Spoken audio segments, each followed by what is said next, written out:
Kane helps it on. Gordon running in. Goalkeeper's caught him. Penalty England. What a game in the Azteca. You cannot take your eyes off it. Referee in no doubt whatsoever. And the speed of Gordon, the decisive part of that particular situation. Harry Kane scores. England lead 3-1. And the England captain scores his 85th international goal. The announcers doing the World Cup are great. They're so dramatic. At the end of that game, I don't know who it was, said, the greatest game in sporting history last night. Was it that great? It was exciting. Right. It was exciting.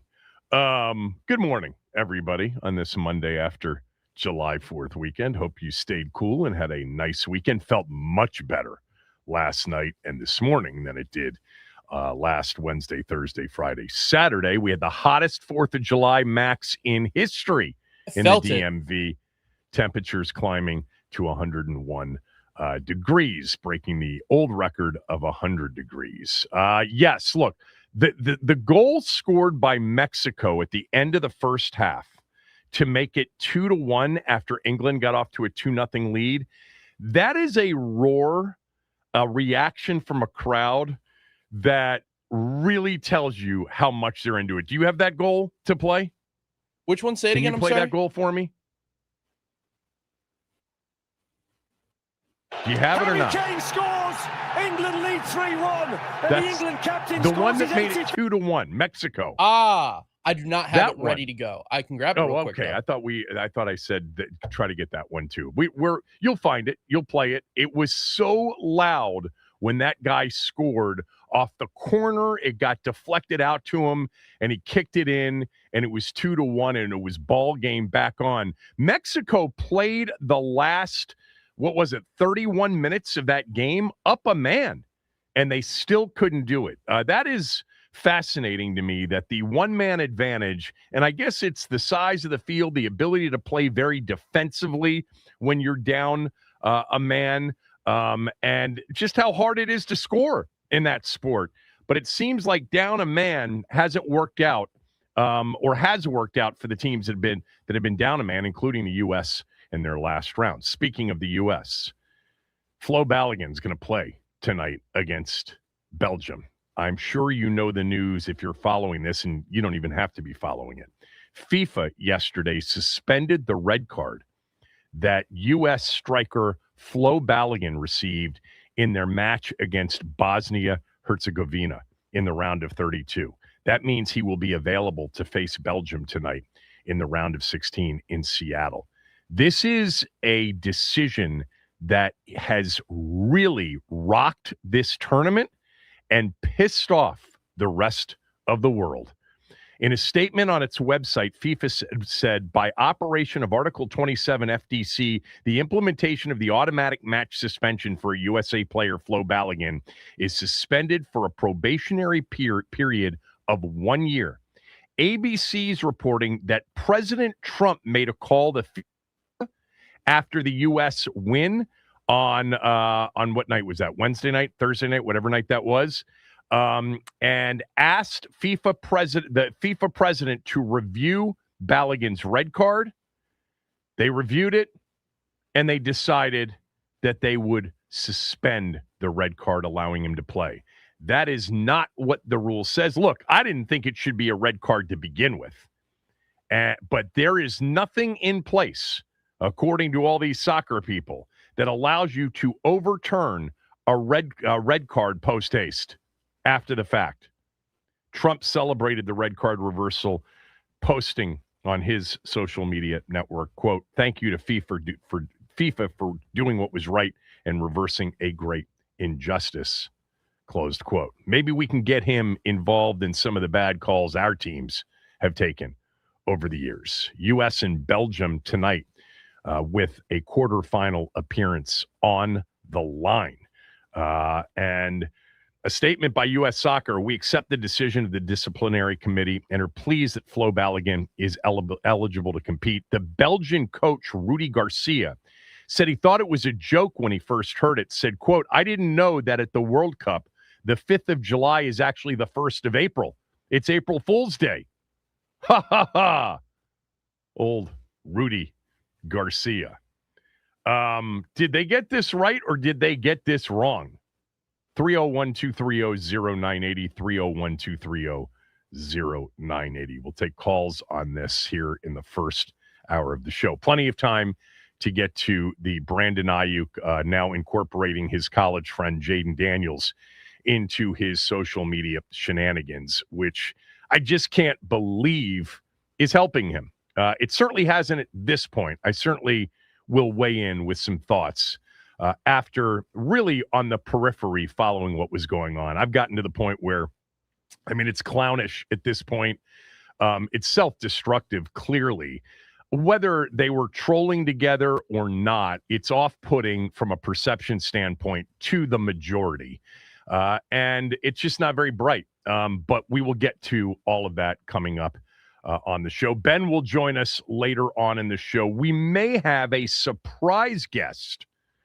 He, of course, a world traveler, Howard Gutman, the former ambassador to Belgium during the Obama years and a good friend of this show. Howard reached out to me very early this morning to say that he is on his way from Marseille to Paris. He doesn't know if he will be able to get in time to make an appearance on this show to talk about this ruling, but he'd like to. So we have left open sort of the end of the show, about 12:40, 12:45, open for our good friend Howard Gutman, whose best stories actually deal with when he wasn't an ambassador, wasn't a big-time attorney at Williams & Connolly, but worked at Studio 54 as an accountant in the 70s. Those are his best stories by far.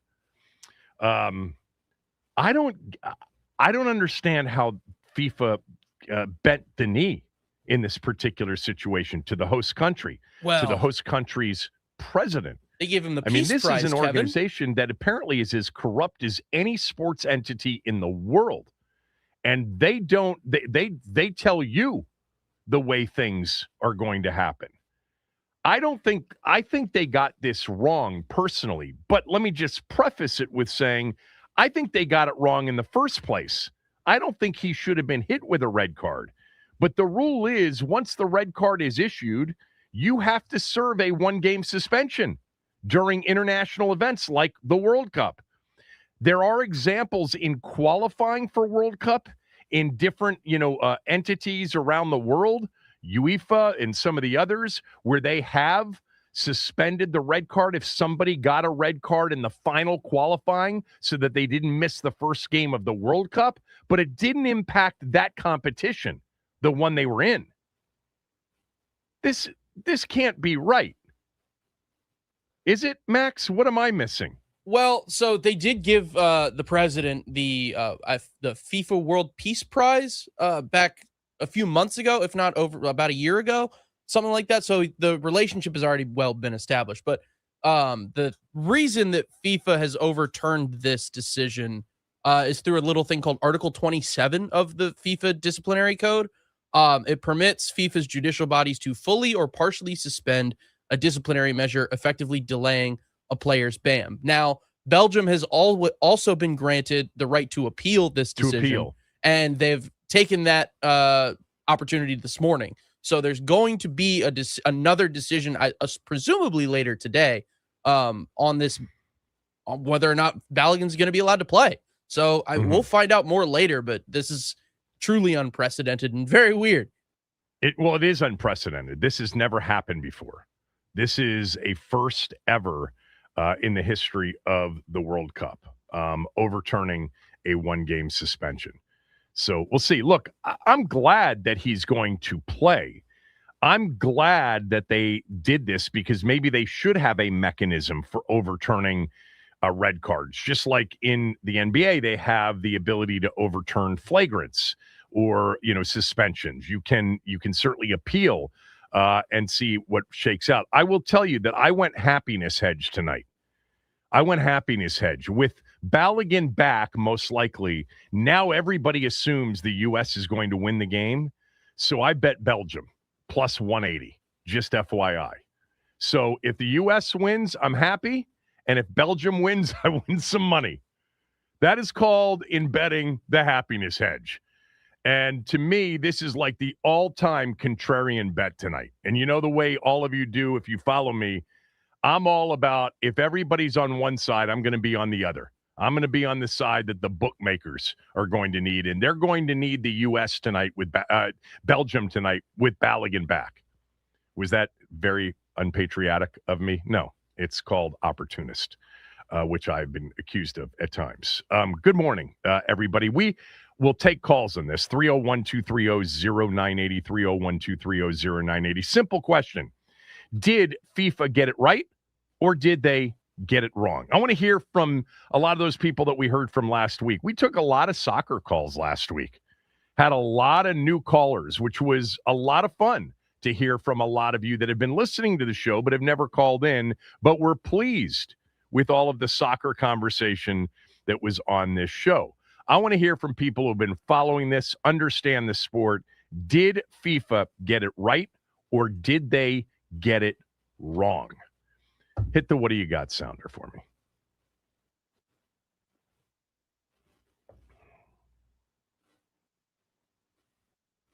So I got this from, where is it? Had it in front of me a second ago. I got this from Evan in Los Angeles. Evan wrote, Kevin, I grew up in Rockville, huge burgundy and gold fan. First time reaching out to you. I've been surprised but very impressed with your World Cup interest. You've said that you've been a fan of the World Cup since the Sports Fix. That was the show that I did with Tommy for 8.5 years. But this is the most you've ever talked about it on your show. I played college soccer and had a cup of coffee professionally playing, but flamed out pretty quickly. No, it wasn't. I would have been messy if not for my knee injury. I just wasn't good enough, but I've stayed involved with the game, playing and coaching for the last 15 years, mostly in SoCal. I think there's a chance that this World Cup will be the event to turn America on to soccer like never before. I know people like me have been saying this for years, but this one will benefit from the age of social media on repeat with some of the best games the Cup has ever had.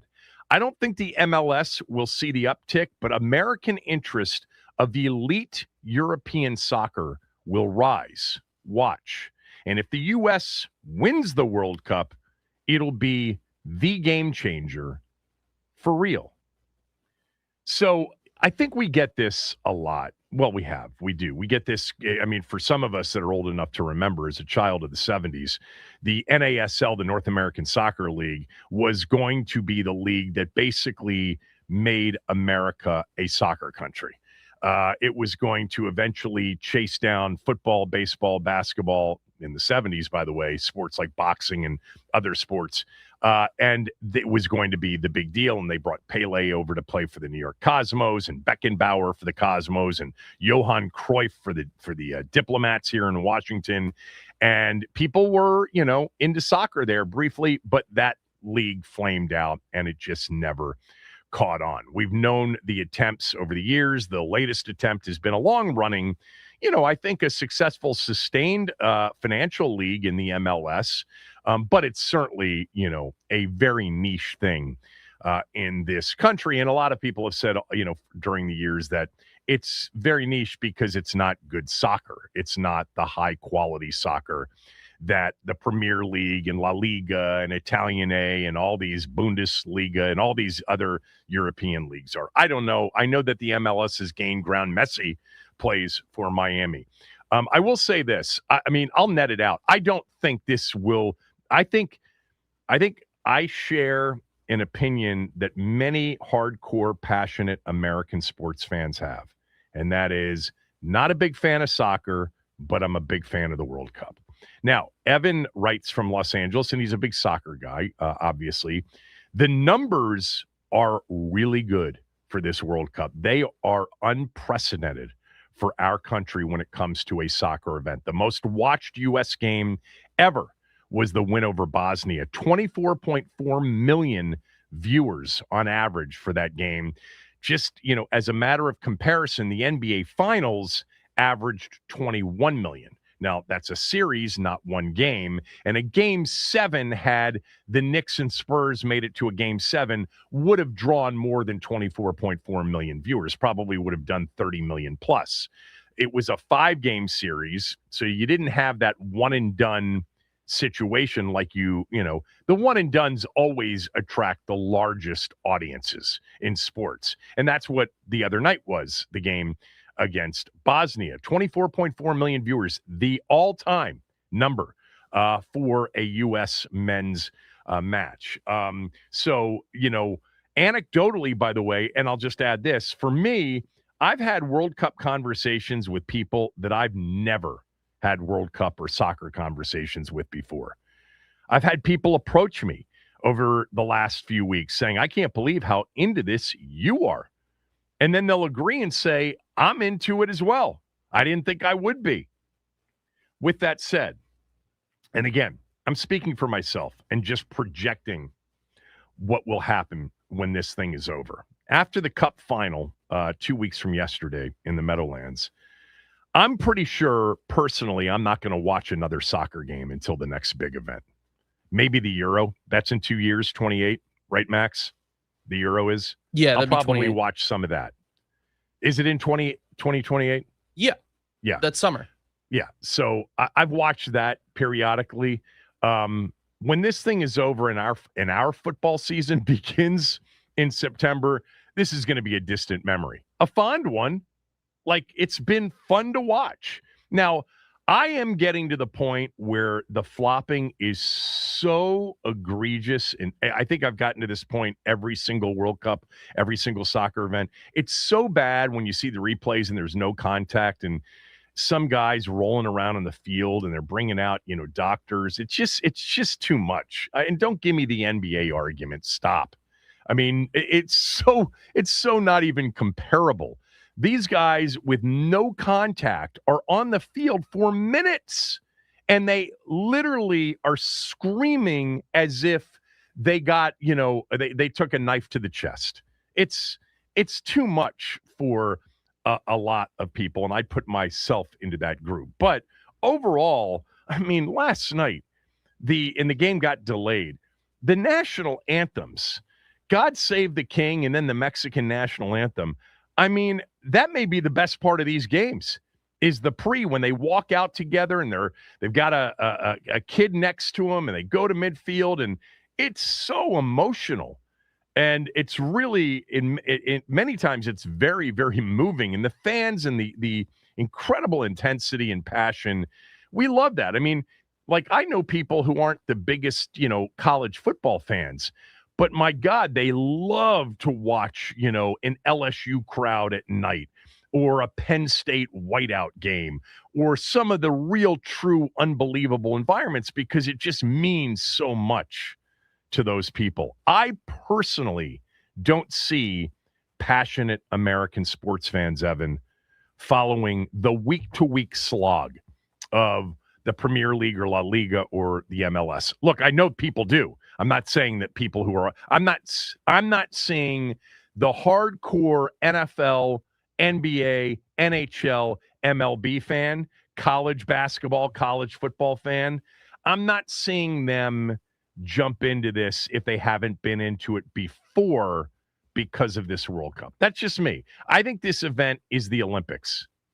This is the Olympics with like a great U.S. boxing team, or let's go with a sport that has been more popular in recent years, like a great women's gymnastics team.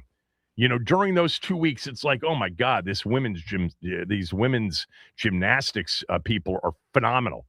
And you get into some of the big stars, the Mary Lou Rettons and the Simone Biles, and what's the one, the girl from recent years, Allie, whatever her name is, Allie Raceman. Allie Raceman. From the last, I like World Cup. I actually really like the World Cup. I just don't love soccer. And I think this, for me, is like the Olympics. It's a longer version of the Olympics. This thing takes a while.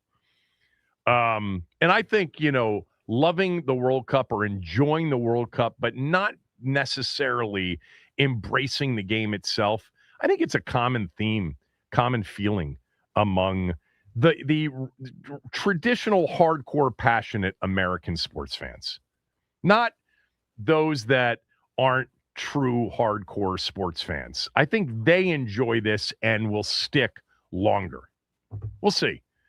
But it's been fun to watch, as it has been the last couple times. And the fact that it's in our country and the U.S. has a good team is certainly adding to it. But, Evan, I don't think this is going to be the game changer.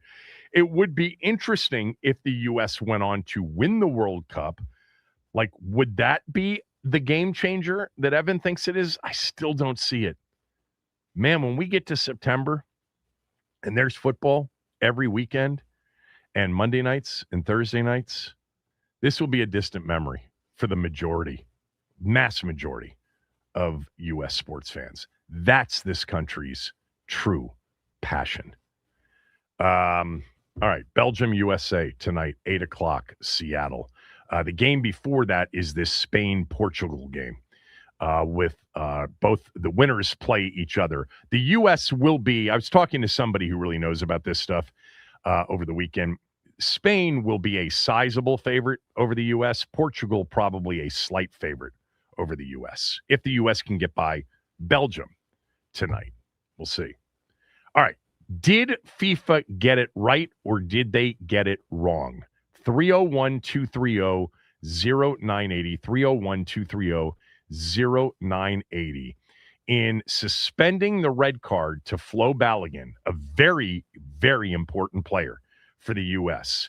He was not going to play tonight. Now he is. I guess that's still pending a Belgium appeal of this ruling. This was unprecedented in terms of the overturning of the rules that go with red card, which is a one-game suspension after you've been issued a red card in a game. You sit out the rest of that game, then you miss the next game. Never happened before. It is an automatic one-game suspension. But apparently, FIFA's decided to overturn that and suspend the ruling on this for a year. What does a year mean? So is he going to sit out a friendly, against Croatia next summer? I'm glad it happened, but it doesn't seem right to me. So that's the question. Did they get it right? Did they get it wrong? 301-230-0980. I promise we will get to all of the Aiyuk stuff. I love the people that say no more Aiyuk. And then they're like, can you believe what they were doing this weekend? Yeah, exactly. That's why we got to talk about it. And we will. Kevin Sheehan Show, the Team 980, team980.com.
It's the left foot of Alvarado into the danger area. There's the shot, they've got one back! It's Quinones! It's liftoff in the Azteca! It's game on in the last 16! Mexico back in it! Play that one more time and listen to that crowd reaction when the ball is kicked into the net. Do it again. It's the left foot of Alvarado into the danger area. There's the shot, they've got one back! It's Quinones! It's liftoff in the Azteca! It's game on in the last 16! Mexico back in it! Man, the intensity of that. The announcers pregame said they have never felt so much electricity in a stadium. That stadium, the Azteca in Mexico City, is apparently a legendary soccer stadium worldwide. And it's at 7,300 plus feet. Altitude's always an issue for the opponent. Was not an issue last night for England. They handled it well. That would be one that would have been cool to have been there. To have been a part of a crowd like that. Mexico goes home. England moves on to the quarterfinals. But the big soccer story here today is FIFA overturning the Balogun red card, allowing him to play tonight. They suspended this ruling of a red card for a probationary period of 1 year. This was with the muscle of our president, who apparently went straight to the FIFA president and said, what are we doing here? That wasn't a red card. And so FIFA decided in an unprecedented fashion to suspend the ruling, meaning Flo Balogun will play. Now, there is an appeal by Belgium, their opponent tonight. But did they get it right or did they get it wrong? I think from our standpoint, it's like, we see these wrongs overturned after the fact. We see flagrants lifted or flagrants, implemented or, given out after the review. Remember, the red card was given after a video review. On the field, it was just called as a foul, not even a yellow card. They went to the video and they decided that that was intentional, that there was intentional malice. I didn't think it was the right call. It didn't appear to be the right call. I know that I did read some, and I forget who called in on Friday or Thursday or whenever it was and said, actually, technically, by the rule, it should have been a red card. I've read some of that as well, but it certainly seemed like just one of those things that happen in, a 1-versus-1, contested situation. So I didn't think that the red card should have been issued to begin with. But once it was, to overturn it before the biggest game, arguably in U.S. history, a chance to go to a quarter final in the World Cup tonight in Seattle. The Belgium coach, I think I mentioned this, he thought it was a joke and said, I didn't know that July 5th was April Fool's Day in America. All right, 301-230-0980, 301-230-0980. I don't think they got it right personally, but I'm glad that Balogun's going to play. Although I did fess up at the beginning of this show a half hour ago and say that once he was ruled eligible, I decided I'd happiness hedge with a wager on Belgium tonight. So if the U.S. wins, I'm happy. And if Belgium wins plus 180, I'm happy. Max, do you think they got it right or wrong? When corruption benefits me, it's good. When it doesn't, it's bad. Okay. That's one way to look at it. Bob in the Outer Banks. Bob, go ahead. Hey, Kevin, how you doing? I'm good, Bob. I think I agree with you. They got it wrong. There's bad calls in every single sport, and you got to live with the rules. But as I said earlier, there's a competition between FIFA and the IOC, who is the most corrupt organization, and FIFA had to, had to take a step forward on that. But so no, they got it wrong, and I agree. I would bet the farm on Belgium tonight because I think they will win. The UEFA, which I think, correct me if I'm wrong, Max, but UEFA is the European Football Federation. They came out with a statement that read as follows. Yesterday's decision to suspend for a probationary period of a year the implementation of the one-match automatic suspension following the red card issued to player Folarin Balogun crossed a red line. Football, like any other sports, relies on rules, which are the basis for fair, honest, and transparent competition. Sometimes rules are open to interpretation. In this case, not. A minimum automatic suspension of one match following a red card is not a discretionary option and does not require the decision of a competent body to be enacted. It is a principle embedded in regulations which cannot be made subject to exceptions, let alone in the middle of a tournament where several other players have been in the same situation and regularly served their suspension. When the certainty of rules is no longer guaranteed by its guardians, the integrity of the game is at stake and the credibility of a competition is undermined. Equally, such decision creates a precedent in the ongoing tournament where similar situations will now require an equal treatment to the detriment of the competition. Football is the most loved sport in the world because it is a beautiful game and it is trusted because it is played everywhere with the same laws. A tournament is never a pure standalone, and if the tournament in question is the World Cup, it has the power to drive positive or negative consequences on the game as a whole. We express our disbelief at such an unprecedented, incomprehensible, and unjustifiable decision. That the statement from UEFA, the governing body of European soccer. Of course, Belgium is in Europe. Look, one of the things I don't like about this is if the U.S. wins and if they were to advance, this is going to be a stain and a controversy that will live forever for the rest of the world. I don't think you guys understand how the rest of the world is looking at this going, you've got to be kidding me. This is the U.S., the big, mighty, powerful U.S. They've never been any good at soccer. They finally have a good team, and they're going to play the biggest game they've ever played, and one of their top 2 or 3 players is out. Well, we're not going to let that happen. We're going to make sure he does play. Thank you, Bob. Bob in Tennessee, go ahead. Did FIFA get it right or wrong? Hey, how you doing, Kevin? I think I have to put myself in that the FIFA shoes of the president or whatever of FIFA. I would have come to the same conclusion. Look, we're getting some pressure here from the president of the United States. We're not going to change anything. We don't normally do it, but I'll bet he got in contact or he had his competition committee or rules committee, whatever, get together and says, I just want to ask this one question. Yes or no? Was that worthy of a red card? And they probably looked down and looked up and swallowed their throat or swallowed their saliva and said, no, it doesn't look like a red card worthy, but maybe a yellow card.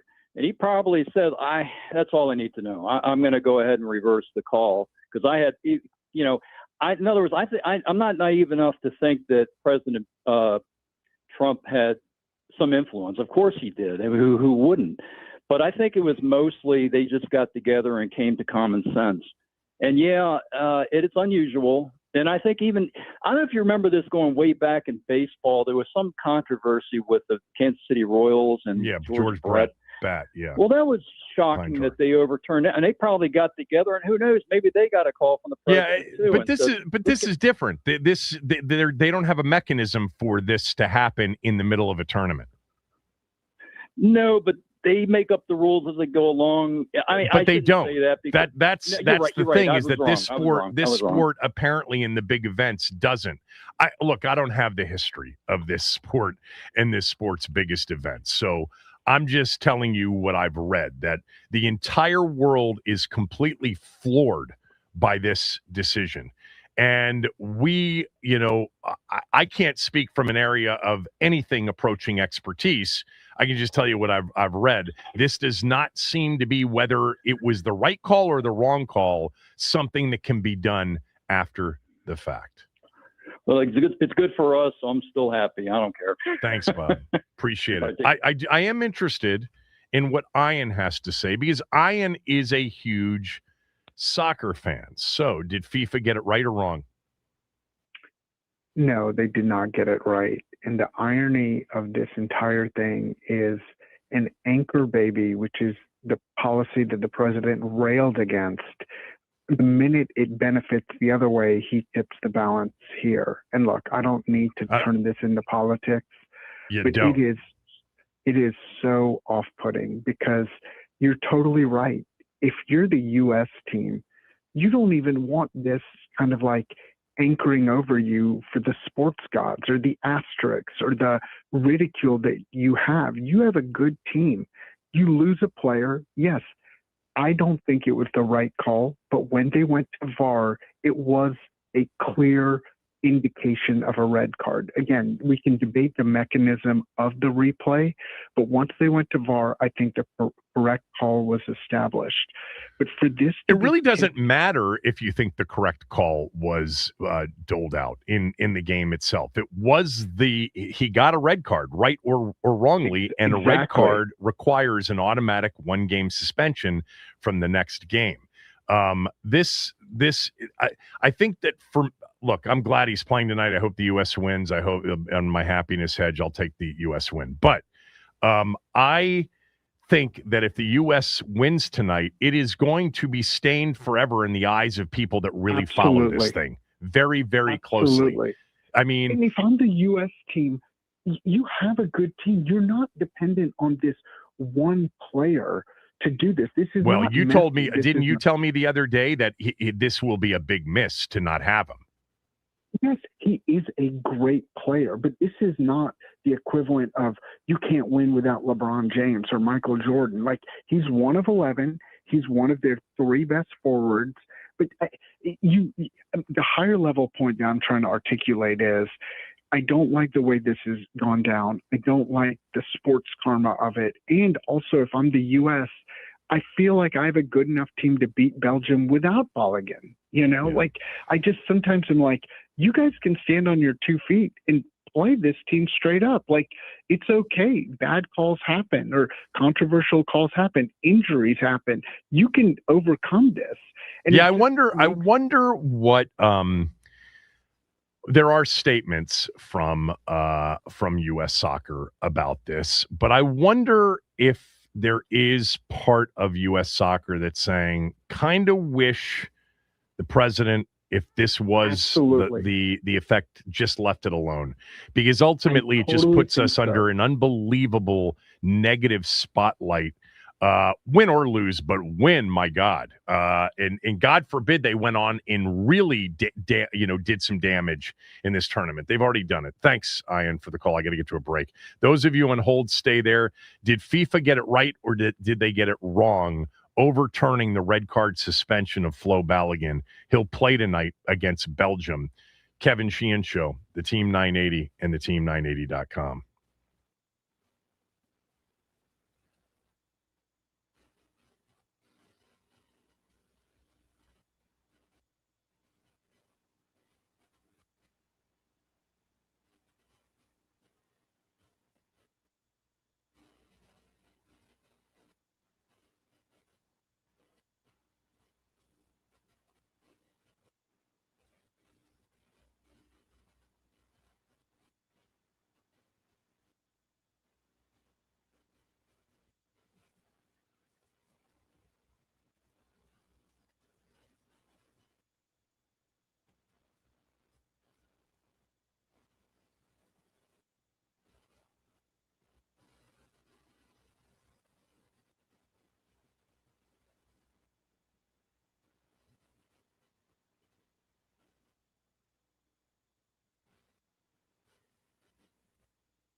Did FIFA get it right or wrong on Balogun, who will play as of now tonight against Belgium in Seattle for the right to go to the quarterfinals, the round of 8, the Elite 8, 301-230-0980.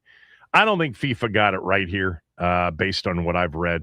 There's no historical perspective here from me for this particular sport, but it just seems like this is so outrageous to the rest of the world that this has happened. It's a U.S.-hosted event along with Canada and Mexico, of course. And the president, according to reporting, got involved by reaching out to the FIFA president, and they did something that they've never done before, apparently, which is in the midst of a worldwide competition, overturned what is always been the regulation, which is you get served a red card, you miss the next game, period. It's a 1-game suspension, in addition to whatever's left of the game that you're playing in that moment. Let's go to Marlon in D.C. Did FIFA get it right or wrong, Marlon? Go ahead. Hey, Kevin, how you doing? I'm good, Marlon. I think they got it right. I called last week, and I was saying, if you slow the frame by frame, you can call anything a foul. So if at most, he was following game flow, so it kind of deserved a yellow card, not a direct red. Right. And then, hate to make it political, but I was reading before, Trump announced that he sent a message or whatever, people was already looking into it. So I think now that, Trump said that and everybody saw it, now, probably half the people that are complaining are up in arms about it, that it probably is political. But like your podcast co-host, Tommy, I'm pretty sure you're going to write an article, it's going to be political now, no matter what happens.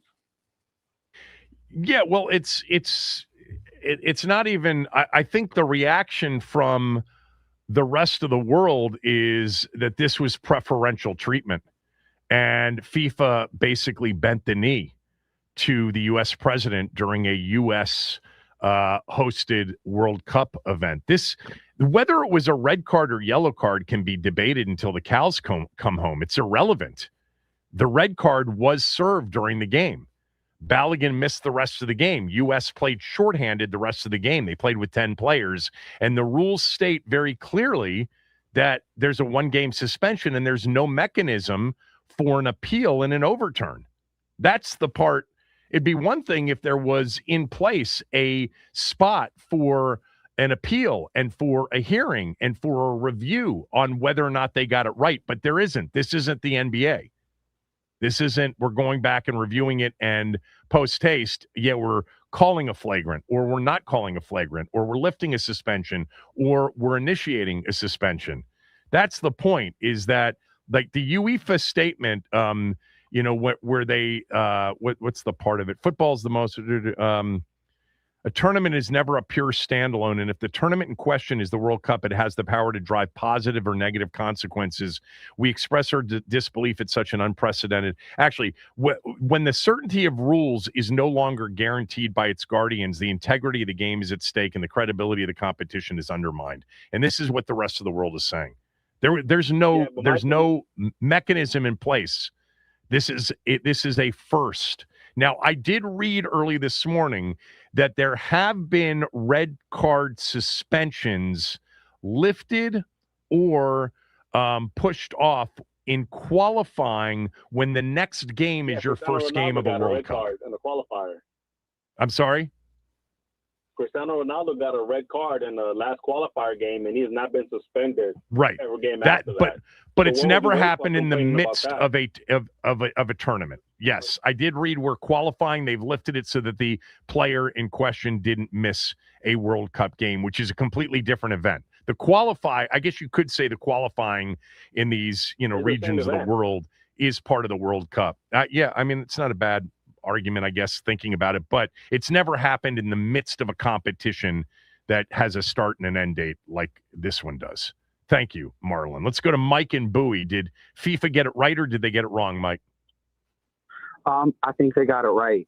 And I don't come to that decision easy, like saying it. And first I want to say, it's been so interesting calling in because during this whole World Cup, when I'm watching it and there's no football, there's no basketball, but this high level of competition, these high stake games, and also supporting our guys in the moment. I've called in every day and talked with you, and it's like things we're talking about. It's just so interesting. Such a great show, such a great topic, and such a microcosm of politics. I agree. You know, when I called in first, I'm sitting here listening. I'm like hoping what you're saying isn't happening, and I guess I'm calling in to talk about it. But then, like, everything you said, it just like pretty much confirmed all my worst fears. You know, this looks bad on us. Trump made it political and this and that. But like, I agree with what you said the other day. He didn't get a card like in the middle of the play. It wasn't done right then and there when he got the card. You know, it had to. When he got the card after review, that shows you that that frame by frame, it wasn't a foul like in real time. You know, there was these games have been so rough. I saw a guy running down yesterday in France and Paraguay, and one guy punched a guy in the face. Oh yeah, the Paraguay that game, those guys came out looking to totally dirty up the game. I kind of appreciate that. Like you're so they were fighting. You know what I mean? So it's like they wanted to muck that game up because they obviously weren't good enough to beat France the normal way. So like we've seen that in a lot of our sports. So like, I wanted to ask you and answer this when I hang up, but let me finish with what I'm saying. If U.S. came out and said, you know what, we see the world is all crying about this. We're mad about this. So you know what, we want this win, and we're going to sit him for this game. Like, I know we're not going to do that, but it would be so interesting just to go out there. Look, and also too, I took a huge collection poll of a lot of people, and we're not saying it's not like the world is saying this. It's a decent split. I would say right now it's like 70-30. We did have some favoritism, and we were like, people were rooting for us, and it definitely with the Trump thing changes. Well, post your poll results, Mike. I want to see them because everything I've read from the rest of the world this morning, they think this is total U.S. favoritism. I got to move on. Thanks for the call, PJ, and Chevy Chase. Go ahead. Hello, Kevin. Good afternoon. Or good morning. What's up, PJ? You understand that Ronaldo, that was qualifying. That wasn't the actual event. This is unprecedented. Well, you know, I think just a couple quick things. I think pretty much all can agree that you know, that red card from the get-go was, you know, harsh at best and, you know, incorrectly given at worst. You know, and I think just some of the arbitrary calls just that these refs are making is the thing that they really have to get over, and just how they officiate these games. You know, but you know, as you briefly mentioned, there is recent precedent for this. You know, Ronaldo in the U.S. in their qualifier elbowed a guy egregiously in the face and you can look it up. He originally got a yellow card. They came back with a red card for him, and he was supposed to serve a 3-game suspension, which would have ran into this World Cup, and they removed that. And he had he still has the 1-year penalty, the same type of thing. The other thing is, again, the arbitrary calls that these referees make. If you look at the same round, you can pull up side by side the red card that we were given with the absolute no call that Messi was given. Yeah. And for Messi doing the exact same tackle, but again, that's not relevant. Kevin. That's not relevant. The bad officiating, the inconsistent officiating. I didn't think it was a red card either, Patrick, but the bottom line is they called it a red card, and this is unprecedented within the tournament in the World Cup or any major international competition to overturn a red card that had been given out. It doesn't. I mean, I'm glad it happened, but I understand why the rest of the world's not happy about it. What? Well, I got two more things for you. As Marlon was briefly was just mentioning, you know, about the slow motion. You know, VAR makes their recommendations to referees based on slow motion and still plays that they can't, which is not aligned with VAR protocol. So they actually use slow motion and still plays.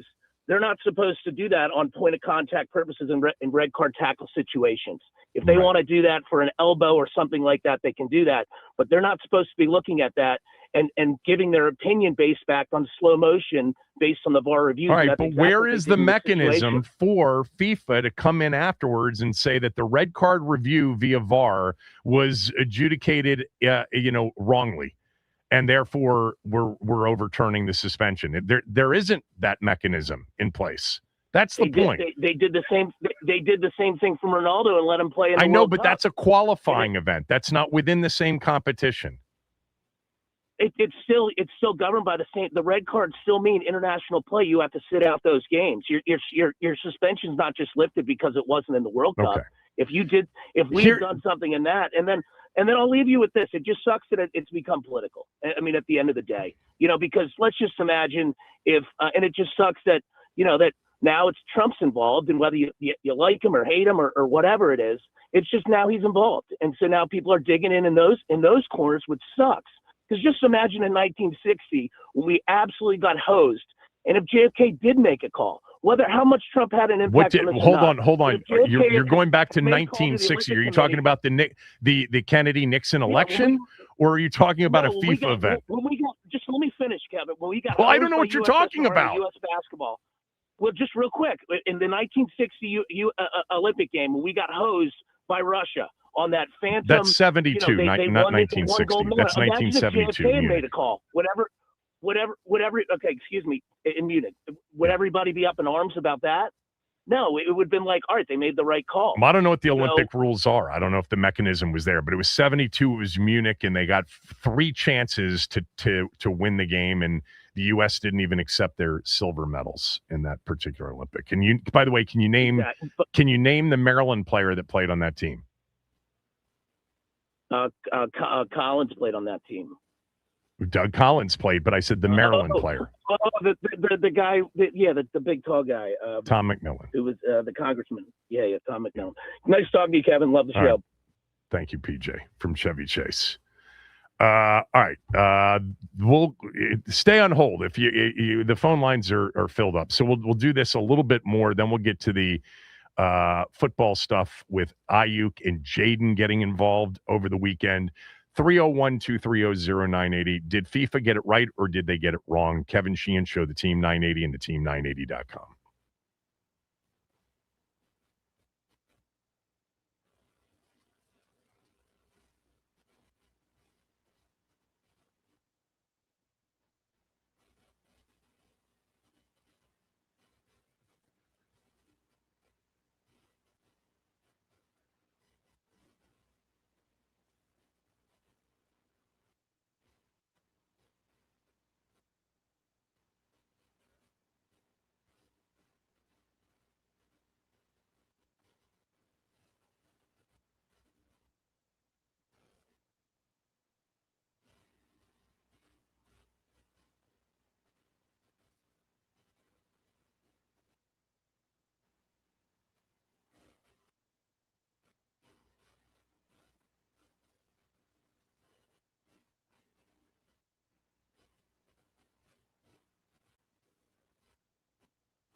All right, 301-230-0980, 301-230-0980. Did FIFA get it right or did they get it wrong with overturning or lifting the one-game suspension, red card suspension on Flo Balogun, the U.S. striker who will be a part of tonight's game in Seattle against Belgium?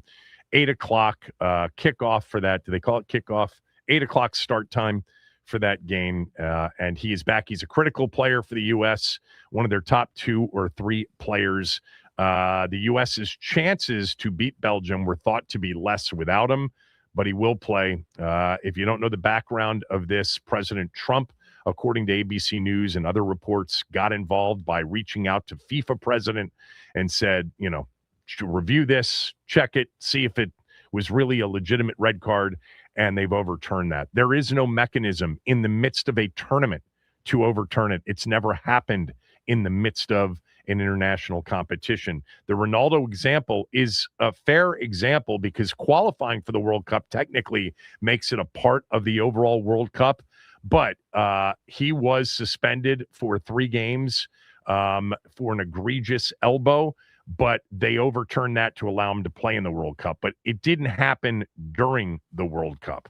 Had he been hit with a red card during a World Cup game, he would have served a 1-game suspension. 301-230-0980. Man, we've had some soccer calls for the last week. Let's go to our guy, Lap, who's been on hold for a while. Lap, did FIFA get it right or did they get it wrong? I think they got it right, man. I mean, I want the best players to play, you know what I'm saying, in the tournament, and it's good that it works in our favor. Yeah, Trump never does anything right in my book, so this is probably the credit I'm going to give him now.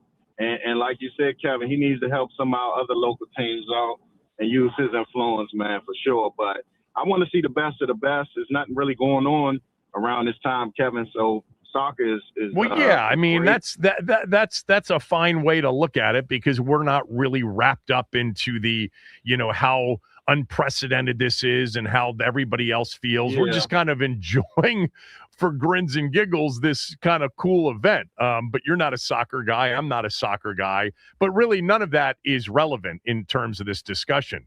He was issued a red card, which carries with it a 1-game suspension, and within the tournament, there's no mechanism for overturning that, and yet FIFA did. So that's why we're asking whether or not they got it right or wrong. Let's go to Billy. Was a big-time soccer player. Billy and Chantilly, did FIFA get it right or wrong? Kevin, the Chantilly Youth Association was a real pipeline of talent back in the 70s there. And, of course, inspired by, you'll recall, the Washington Diplomats, one of the great teams that played at the RFK. By the way, this Tom has got – he's swung and missed here, your colleague Tom, and I'm a big Tom fan. I think he's missing the whole world. I don't know what he said. What did he say about it? Well, he was on your podcast, and he said he didn't watch the USA game. I mean, come on, Tom, you're a Patriot. Well, but what does this have to do with the Balogun suspension being overturned? Red card being what am I missing? Well, you're not missing anything. I'm just giving you some commentary. Just focus on the question. Did FIFA get it right or wrong? Oh, they got it wrong. They definitely should have been kept out, but okay. I'm happy he's in there. The tournament's fallen into place for us. You didn't even talk about the offside in the Croatia game. I mean, that's something that to me was a huge miss that'll never get overturned. But soccer fans globally seem to be able to emotionally accommodate for these misses in these games. Oh, I mean, they have to compensate for like the end of the game last night. Did you see when Neymar scored on the penalty kick to make it 2-1, and then they allowed? I mean, the clock was clearly past the plus 11, way past it, and they allowed one more rush in the game. I'm sorry, I'm thinking about last night. I'm thinking about England Mexico. They allowed the Mexicans one last rush in that game. Is that what I'm thinking of? No, I'm thinking of Neymar. I'm thinking of Brazil-Norway yesterday.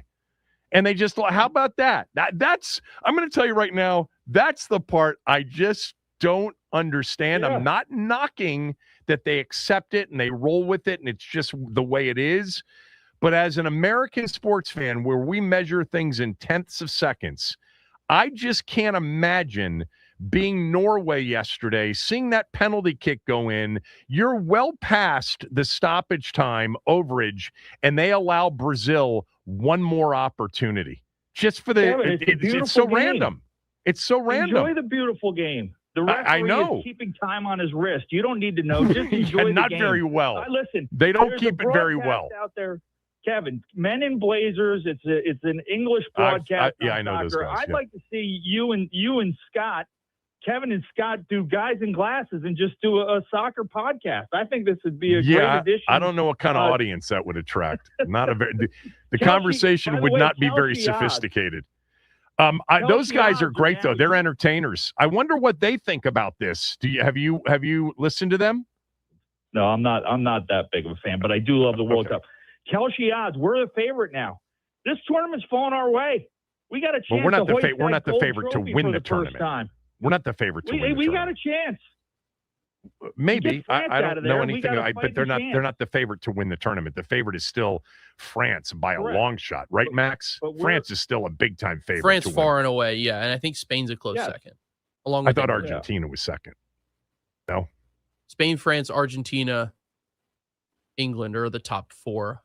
I'm not sure what the order is right now. All right, thanks, Billy. Let's go to Jimbo in Annapolis. Jimbo, did FIFA get it right or wrong?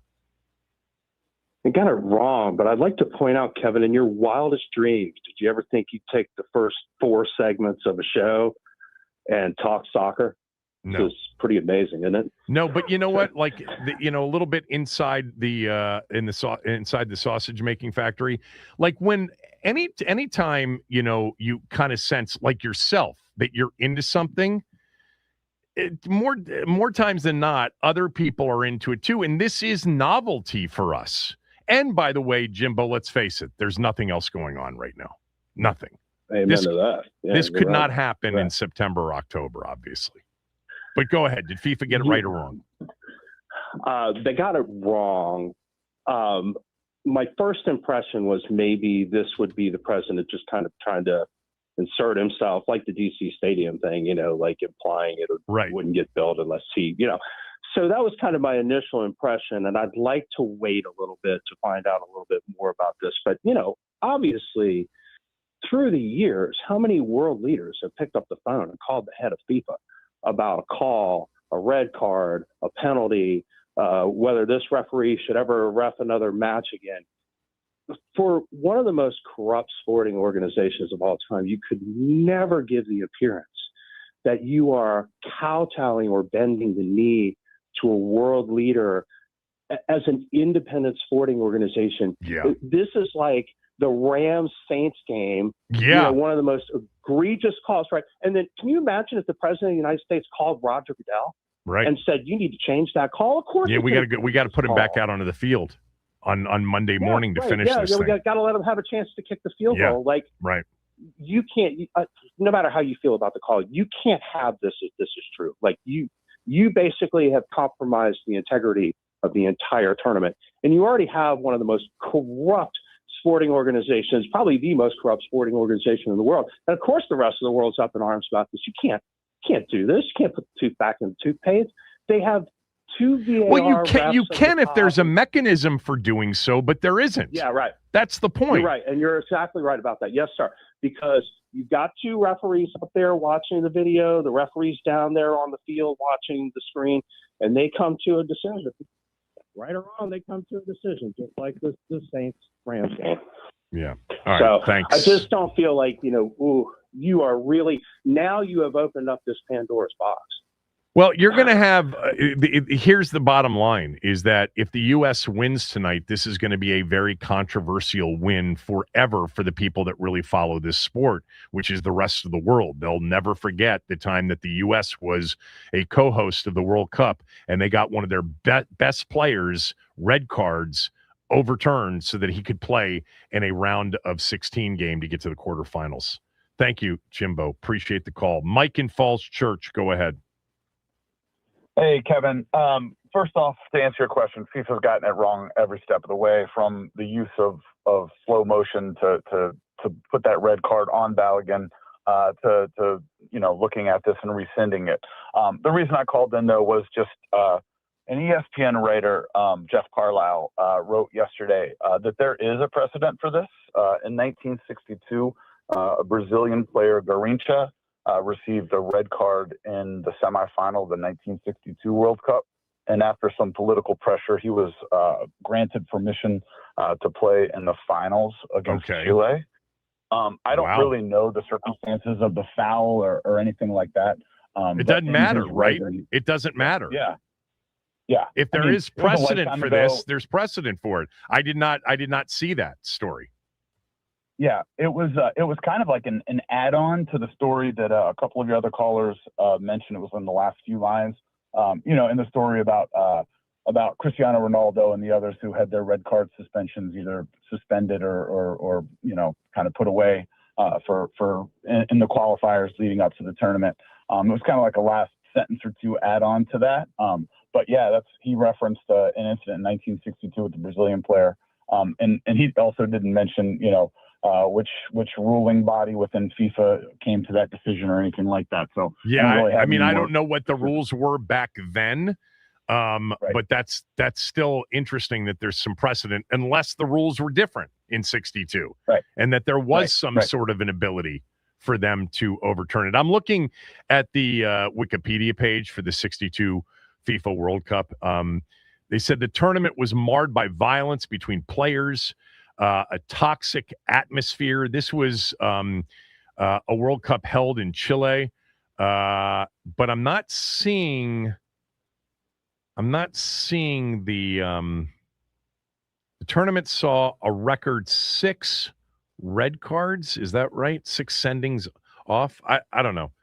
I don't the part you're talking about, but yeah, that's interesting to me. Thanks very much. Let's go to Ba in Greenbelt. Go ahead. What's going on, Mr. Kevin? How are you, Ba? I'm doing all right, sir. Last week I called in and I say it was a red card. A lot of people didn't agree. It was a red card. Because in basketball... Yeah, you thought it was a red card. So did Ian. Yeah, you're on Ian's side. No, I'm just saying, in a basketball, if you look at the thing you have to look it up in a slow motion to see the accident. So when you saw it, you will know he's stepping his leg. That's just the rule of soccer. To make it easy, I'm not going to kick ball. I want the U.S. to win, 100%. But what happened yesterday was not right. Like Ian said, you read the UEFA letter. That's what the rule of soccer is. Soccer, I've been watching soccer all my life. I'm 60. So, I grew up in a soccer country. I'm disappointed Senegal didn't do what they're supposed to do. We're supposed to be playing the USA. We shouldn't be losing to Belgium. But anyway, outside. But that's not right. But you know what? Hopefully they're going to do it right. Well, FIFA did. It's not right. But, hey, at the end of the day, he's doing good for the United States. But I believe if Trump didn't tweet about he's the one who called them. Let's say if FIFA just came out and say we take the call. Nobody going to say nothing. But after the truth came out, like I call over there and get these, that's what started the controversy. But I believe that's what it is. But hey, go USA. But FIFA was Thank you, Bob. Appreciate it. Let's go to Jacques. Jacques in Maryland. Go ahead. We'll go to Chris in Delaware instead. Go ahead, Chris. Kev, thanks for taking my call. Okay, I got to say, this is clearly all the American football fans calling and watching in July, right, through the football lens, commentating on soccer. But, it's I hear some contradictions. The one caller, maybe 2 back, said, they got it wrong and FIFA, they should have done X, Y, Z. Well, you can't have your cake and eat it too. FIFA is super corrupt. They do all sorts of shady backroom dealings. This is completely par for the course. And as, at a 40,000-foot view, again, viewing this great tournament through the lens of an American football fan and enjoying it for what it is, which is, great sportsmanship and some great play, I think they got it right. The call was nonsense. I don't care if you slow it down, watch it in real time. It was a bad call. And unlike the wreck of the Saints game that should have been overturned or not overturned, this call didn't impact the game per se. I mean, it impacted the game. It got them down to 10 guys, but we still won. It didn't impact the outcome of the game. And another angle is that if we lose, let's say we lose to Belgium or we lose in the next round, all of the American soccer fans and the people who are casual like myself, who are like, oh, I love the tournament, we're going to forever say we got hosed because they took away one of our best players. So let the guy play. Lap said it. Let the best guy. Don't you think, though, let me just interrupt for 1 second, Chris. Don't you think that there's much more of a debate as to whether or not it should have been a red card or not versus whether or not the red card should have been rescinded by FIFA after the fact? Like, this doesn't seem to be near. I know I'm saying, did they get it right or wrong? But I'm asking primarily U.S. fans of soccer or people like you and me who are just into the World Cup right now. The rest of the world thinks that this is not a debatable subject, that FIFA was wrong in this. The red card versus yellow card, I've read several things. We've had several callers who have said, actually, by the letter of the law, that should have been a red card. Didn't look like one to me, but what the hell do I know? I thought it should have been, a yellow card, worst case. And he should have been playing tonight, right from the jump. But one's debatable and subjective. The other is not. Well, I would say this: whether it was the right call or not. I have a brother-in-law from Argentina, massive soccer player, soccer fan. He said probably red card. And then I had another guy at work who's been a soccer player his whole life. Exactly. He said it was horse. There you right? go. So, but like, again, 40,000 foot view. I just think this is the right thing for the sport in general. Like, I want to see this game, the next game be played with this guy in it, because if it's subjective, I think there are a lot of people that don't think that's the right thing for the sport. I think it's the right thing for American fans that want the U.S. to win tonight, to have one of your best players playing. But I don't think that's the view of the rest of the sport. By the way, Chris, I did find this 1962 case that one of our previous callers mentioned. So here it is. And hold on, stop. We're not going to hang up on you. At the 62 World Cup final in Santiago, Chile, star Brazilian player Garrincha received a red card during his team's 4-2 semifinal win over the hosts, over Chile. At the time, a red card did not lead to an automatic suspension from the next game. A disciplinary panel would examine the evidence and decide on the punishment. In the case of him, the panel decided to let him off with a warning. So it was not the same rule that exists today. There was not an automatic suspension after a red card in 1962, to answer the earlier caller's precedent, which obviously was not a precedent, as it turns out. Chris, finish up. Go ahead. Yes. So with that said, that was probably the right way for them to operate. That's how the NFL operates, if I'm not mistaken.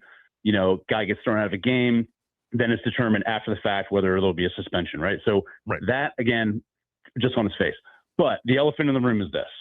If it's not Trump doing it, let's say FIFA came to this conclusion and yesterday they just said, we decided to overturn it, would there be the same outrage? And my gut is probably fair not. Point. And of course, because the narcissism involved, he's got to be able to be at the forefront of this and take credit for it. If, and it's not possible, but if he could have done it in secrecy and FIFA had just acted as if they came to this conclusion on their own, I do think the outrage would have been much more towards FIFA, towards the impression that there's major favoritism, major bending of the knee to one of the co-hosts of this tournament. Fair point. Let's go to DC to finish this up. DC, did FIFA get it right or wrong? Great day, Kevin.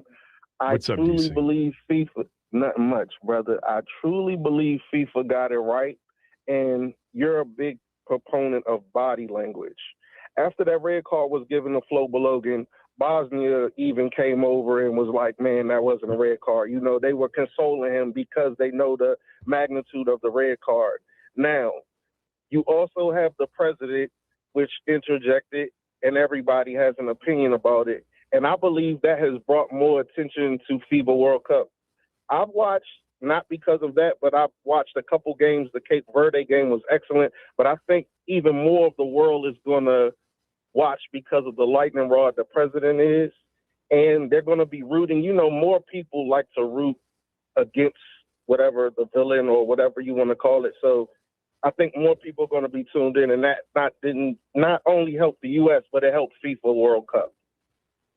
Yeah, I don't think the rest of the world feels the same way. And again, I would say there's no relevance to whether or not you thought it was a red card or not in the actual game against Bosnia. The key is once it was ruled that way, there's no mechanism for FIFA to overturn the one-game suspension, which is automatic when a player receives a red card. We can point to the Ronaldo situation, but that was qualifying. The 62 example is erroneous because the rule of one-game suspension did not exist in 1962.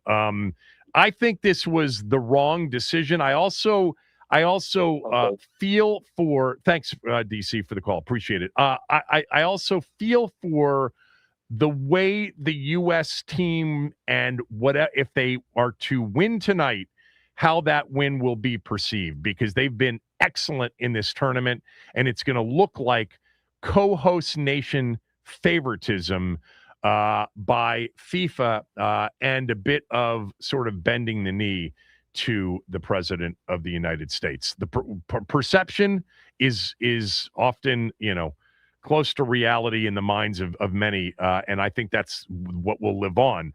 For us, I don't know if I'll even remember this in the next World Cup, because that'll be 4 years from now. But it's a good result for the U.S. getting this player back. We'll see whether or not Belgium's appeal of this gets heard. And can you imagine if the appeal's heard and the appeal is upheld and then he's not allowed to play? We'll see tonight at 8 o'clock. In Seattle. Brandon Aiyuk was at it again this weekend, but he had a co-conspirator. Jaden Daniels was part of the fun, if you want to call it that. We'll get to that next.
Fire gonna text me talking about something.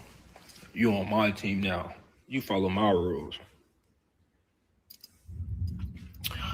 Boy, I'm a grown-ass man, boy.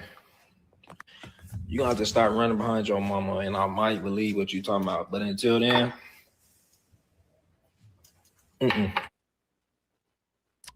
Guess who? Brandon Aiyuk from over the weekend.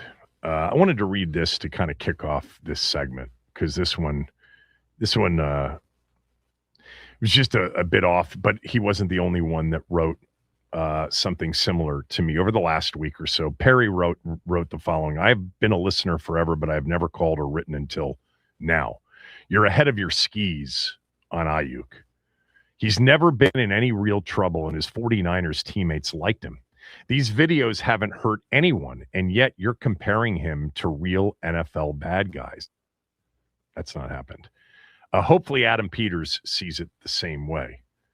So, Perry, let me just start with this. I have not compared him to other much more serious NFL transgressions, player transgressions. This isn't domestic violence. I've gone out of my way to say even the traffic violation that's not domestic violence. This isn't robbery or kidnapping like the dude in Detroit, Terrion Arnold, has been accused of. It's, of course, not any of those things. And I've emphasized that what he's doing isn't any of the, real NFL bad guy stuff. So listen better, Perry, because I've gone out of my way to not compare him, to guys that have either committed felonies or have allegedly committed felonies. That's not this. The saga with him isn't that. But it is something different, and it's worthy of discussion for any NFL fan, let alone fans of the teams most closely attached to this weird saga. The teams that play in San Francisco and in Washington. The team that he's currently employed by and the team that he so desperately wants to be employed by. See, with him, you just have to point out the obvious, okay? First, the obvious. He's sensitive. He's immature. That's obvious to anybody with any level of emotional intelligence. Doesn't take much to identify he's sensitive and immature. And by the way, that's the nice way of describing these social media videos over the last month. A video series primarily focused on attacking his employer over and over again while taking no action himself to affect the outcome he claims to desire. His feelings are hurt, he's angry, and he's lashed out with nothing but words. No actions, zero action. He's all talk at this point. It's the definition of immature or worse. Secondly, and more importantly, he is self-destructive. He's already cost himself $30+ million in guaranteed money because he didn't show up to have his knee looked at once or twice a month by his employer who paid him that money. I think even the most supportive Brandon Aiyuk people out there would say that he's self-destructive. That's not debatable at this point. $30+ million voided with no fight. That much guaranteed money has never been taken away from a player in a sport that protects players with one of the strongest unions in the history of sports, and they didn't even put up a fight, nor did he. So far, anyway.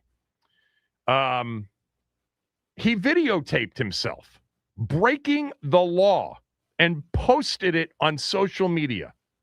Let me repeat for emphasis. He videotaped himself going in excess of 100 miles per hour around Levi's Stadium where the speed limit was 25, and then put that video on social media, which resulted in an arrest warrant being issued, which he's now, at least according to one of his many videos late last week, he's ducking that arrest. He didn't commit a felony. The arrest warrant was a misdemeanor. I understand that. But I think the nicest way to describe this is self-destructive behavior. The nicest, because you could definitely describe it as just a lack of intelligence. Immaturity and self-destructive behavior are not, standalone or in combination, disqualifiers from the NFL. Of course not. If they were, you wouldn't have complete rosters in the NFL. But they are two things that you attach to, let's say, if you're putting a pros cons list together on Aiyuk, you attach it to the cons list. You know, if you're thinking about signing him, like the pros list at this point, right? If you're doing a pros cons list on signing Aiyuk, the pros list, let's just say for our team, Washington, at this point includes he's talented. And oh, by the way, we need another talented playmaker on offense. That's the pros list. I can't think of anything else. He's talented, and we need somebody like him. We are deficient of talents like him on the offensive side of the ball. That's the pros list. The cons list, he's immature, he's self-destructive, he's overly sensitive to the point where if he faces some adversity in the relationship that he has with your team, and there's even a chance that he can blame some of it on you, like he didn't get enough targets in a big game. He doesn't like that he can't wear a different practice uniform than everybody else and one that isn't permitted. He gets money voided because he didn't show up for contractually mandated team checks of his rehab. He's going nuclear on you. There's a chance, based on current behavior, there's a chance he's going to nuke you publicly. That's on the cons list. By the way, several of you said, this is one I got from Keep the Logo. Keep the Logo wrote, looks like Brandon Aiyuk didn't have to do his injury rehab with the team after all. That rips apart the idea that the 49ers had the right to take his money. Yeah, I think one of the videos last week, he was saying, I didn't have to do my rehab with the 49ers. You know what that's called? That's called, if you're not paying attention to the story, he's duping you. You got duped. Keep the Logo. Players, of course, can rehab away from their team. Everybody knows that. We went through that with Chase Young a few years ago. But the teams have the right contractually to monitor the rehab. That's why he had his money voided. Not because he didn't do the rehab with the team, but because he didn't allow them to monitor the rehab, which would have been a minimal commitment for him. Yes, he did his rehab outside of the team. We've all known that. He did that video where he tried to sell people like you who aren't paying attention, hey, I didn't have to do the rehab with the team. Yeah, we all know that. But you have to let the team monitor your rehab if you're not doing it with the team. And he didn't allow for that. And that's why they were able to void roughly $30 million in guaranteed money from his contract. And by the way, the reporting over the weekend, they're going to go after more of it for the behavior recently. So the cons list, includes immature, self-destructive, overly sensitive. And by the way, let's add in, hasn't played in 2 years, coming off a serious injury that could impact his ability to be the player he used to be, which is why you'd even consider signing him, because you know what he was at the end of 2023, which was a top 10 receiver. And as I've said before, I think ascending. I mean, I was a huge, huge fan of him on the field at the end of 2023. I know some of you have said he's not even worth it. He's not even that great. No, he was really, really good and becoming great. So the cons list is long enough for me to sort of say, yeah, not interested. And then, by the way, you have to add in addition to the specific lists, the list items on the cons list, you've got to have, a gut, a feel, a reading of the room ability if you're Adam Peters or another team. And I think one of the things you would say is this isn't a serious person. We've transformed over 2 years the culture of a franchise that was one of the worst in sports for 24 or 25 years. And this guy isn't very serious, even though he claims that he wants to play for us. He hasn't done one thing to affect that outcome with actions. This is square peg, round hole.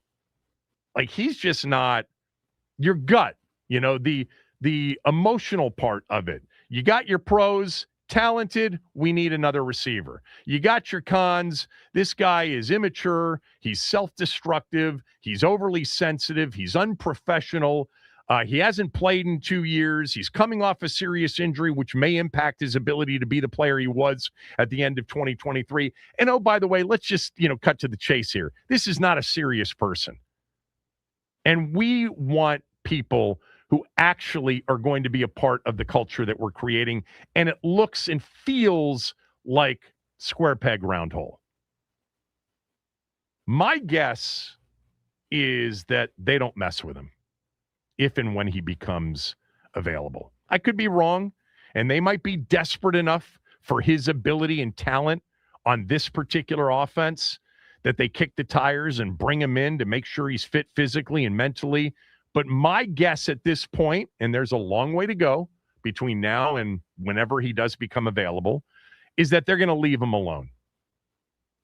They're going to leave this whole thing alone if and when he becomes available. Now, as far as the Aiyuk JD5 Jaden thing from over the weekend, you heard what Aiyuk said, and going after Jaden, and apparently they unfollowed each other on Instagram, and he took a shot at the mom, and then Jaden sent something back. It was a Kevin Durant 2 thumbs down meme, and I know that people, it blew up our, part of social media, fans of this team, etc. Look, I just am not involved enough, and I don't think any of you are either. This is all sort of a matter of perspective and guessing. I'm not about to guess as to whether or not this is like a real thing between the two of them, like Jaden's had it with him and Brandon's had it with Jaden, or if they're just doing what friends do sometimes, which is insult each other with, no worries, and maybe they're just trolling everybody. That's a possibility. My personal preference would be that Jaden stay out of all of this. I don't think participating in this strange, kind of public saga helps him get ready for the season. And not that, he should care about perception, but, getting involved in this circus, in this Brandon Aiyuk circus at this point, if you're Jaden Daniels, I just don't know where the upside is. I don't know what that was all about. I don't get those that believe that this was some sort of grand strategy. That thing and that idea that some of you have that this guy's playing chess to everybody's checkers. Yeah, I think that's at this point. If he were playing chess, he would have already been doing the things that he could be doing and could have been doing to get himself ready to actually be released, which he hasn't even done. I think Jaden would be better off supporting his friend in private. If by the way, they're as tight as everybody seems to think, he's better off supporting him in private and staying above the fray publicly. That's what I would say. Whether it's, in fun or the intention is, well-meaning between the two of them. It's just not something that, you want to get involved in, because then you're just going to leave it open to interpretation. And some people are going to interpret it as, what are you doing? Why are you getting involved in this lunatic publicly? Stay above it. You're Jaden Daniels. Stay above the fray. I know that there was another apparently bogus Instagram post from Jaden, right? That is bogus. Are we sure about that? Yeah, the enjoy retirement buddy post. People were saying post and delete, but it's unable to verify if that was a real post or not. Okay. I don't think it was. Look, netting the whole thing out from my standpoint, I just gave you the pros and cons list. I'd take the overwhelming cons, and I'd probably say, no, not for me. And then on top it, sort of the emotional part of it that doesn't necessarily get written down as a specific item. It's just that this guy's not a serious person. And I'm trying to build something here that is more serious and more focused on team rather than having these sideshows. And yeah, the whole idea that, I mean, look, once you've revealed that you will go scorched earth on your employer for anything publicly rather than handling it in private professionally, you know that that's always a possibility. You can't put yourself into a position where at some point you're walking on eggshells around him. You don't want that. I think that this isn't going to happen. Would it shock me if somehow over the next 30 days he goes on some sort of, he asks for, he apologizes, he asks for forgiveness, he figures it out with the team, he sits down with a new agent and with Lynch and Kyle and ownership, and he says, look, I'm sorry, I was hurt, I'm angry, I'm emotional, I didn't handle it well, but I want to play football. I want to play football. I'm ready to play football. I've applied for reinstatement. I've done all the things I need to do. I'm ready to play, or I'm ready to get released. And then, he has somebody that gets into his life and explains this last month and why it hasn't been best for him, why a lot of his behavior over the last year and a half has been very self-destructive. That's not debatable, by the way. Okay?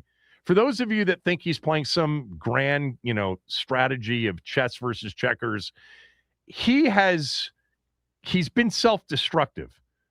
He's lost $30 million plus in guaranteed money.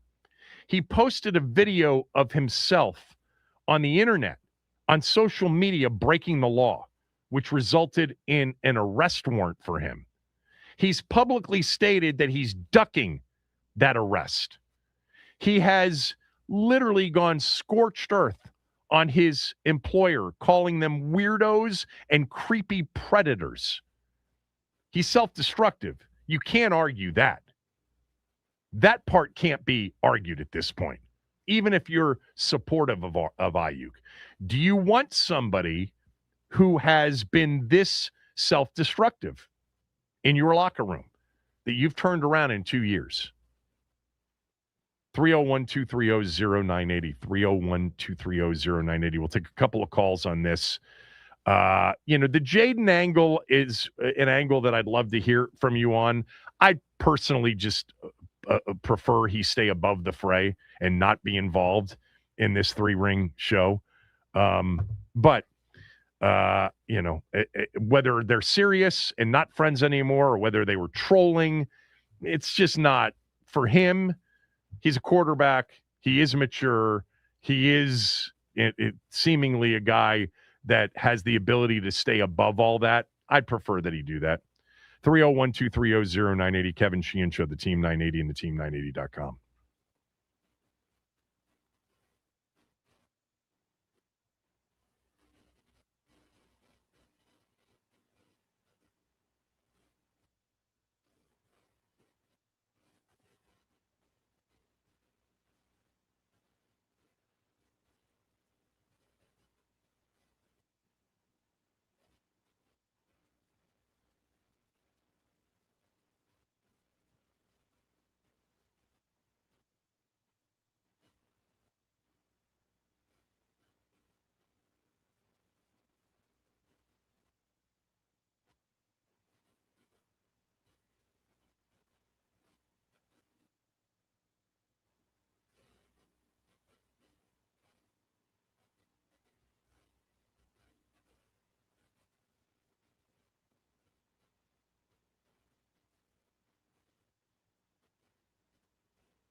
Oh, you thought I was done?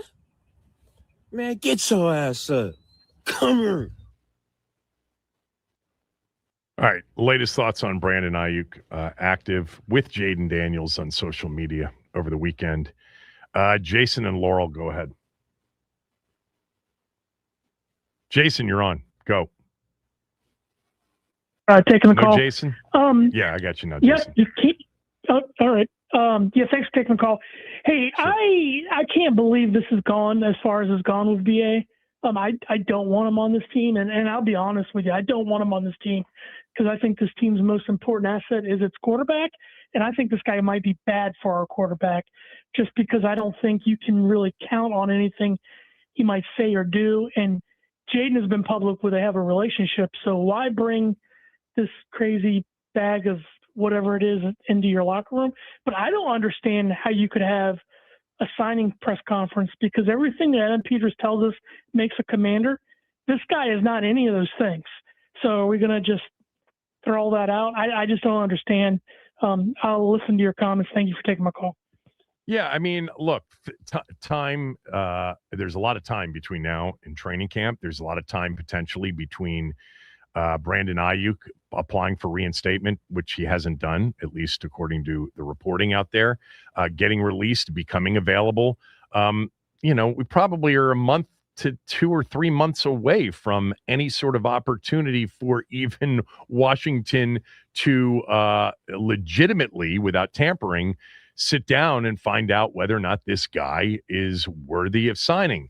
Yeah, it will. One of the things, and we've talked about this, one of the things he's done over the last month is he's made the press conference, the introductory press conference, and just the signing in general, a very controversial one. It'll be polarizing, best case polarizing, and it didn't have to be that way. He, instead of doing these videos, could have been applying for reinstatement, could have shown up for OTAs, could have tried, to sit down with an agent or with representation or with a family member or a friend and tried to work it out with them in a way that maybe would have given him a better chance to get to where he says he wants to get. That's the part for me. It's like, if you're actually serious about this, why aren't you doing the things that actually would affect that outcome, and impact the outcome that you claim to desire, which is to play here. Look, long time between now and him being available, perhaps, and a lot of things could change. As of today, I mean, 2 months, a month and a half ago, I said, this is going to be something they're interested in doing, and I'm interested in it as a fan. Now I feel differently. Check back in a month and a half. But there's been a lot of revealing, certainly, of, self-destructive tendencies, no doubt.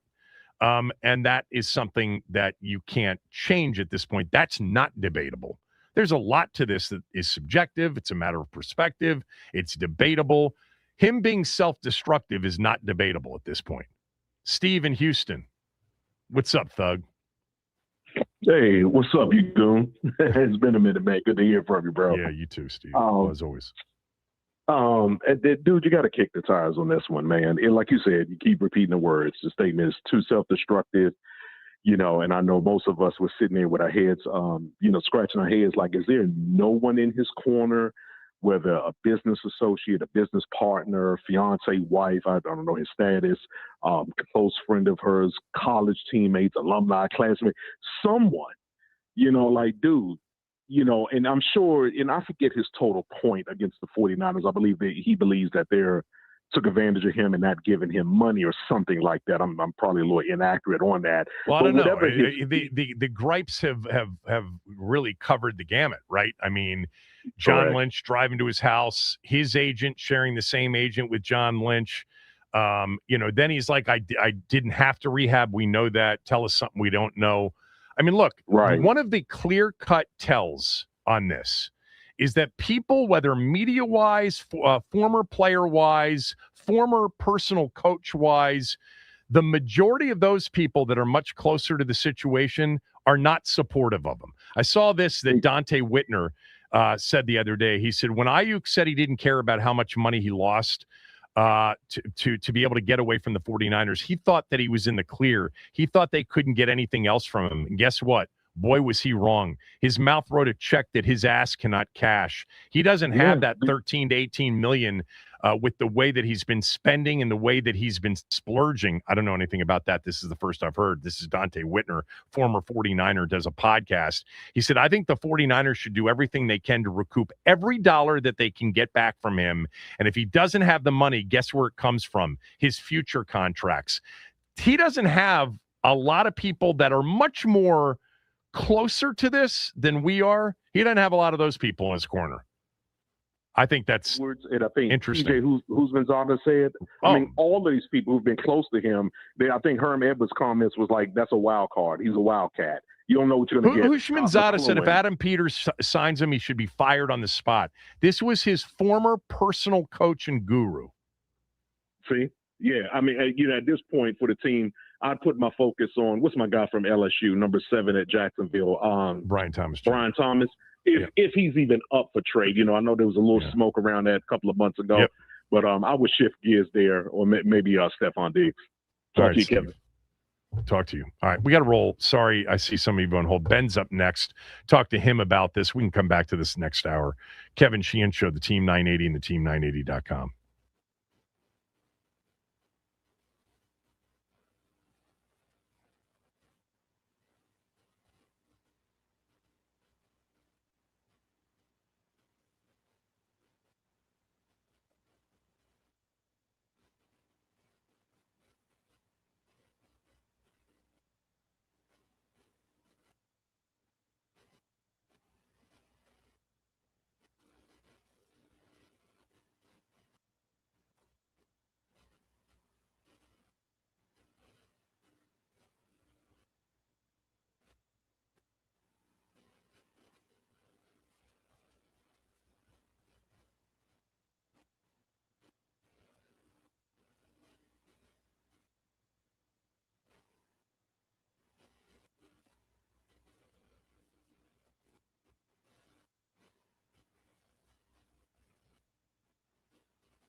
Ben's with us, as he is every Monday and Friday on this show.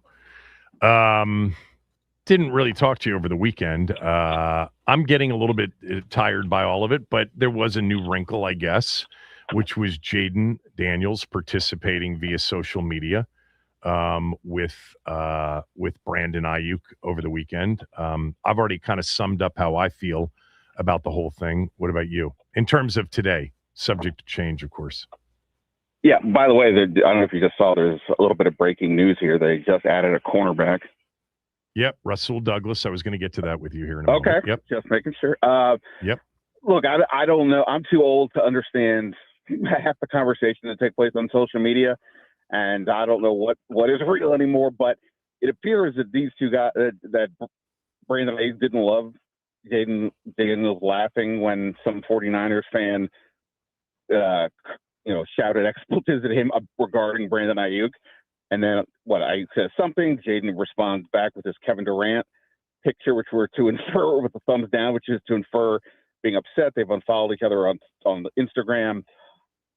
Look, the only thing that seemed to matter in any of this, or the only logical point to why he would be coming here and why they would still be interested, is the quarterback. So if you're telling me that relationship is fractured, then I don't see how Aiyuk would come here at all. But again, that assumes that they were legitimately, beefing rather than just trolling everybody. I mean, yes. Again, that's part of what this is all confusing. Now, I will say that I was on Twitter last night when I noticed that Grant Cohn, who you have had on as a guest, I believe, out in San Francisco, 49ers thinker, talker, tweeted something about Jaden, because Aiyuk mentions Jaden Daniels' mother, and Grant Cohn put up some tweet of mentioning Jaden Daniels' mother not being thrilled with everything, and she then retweeted it.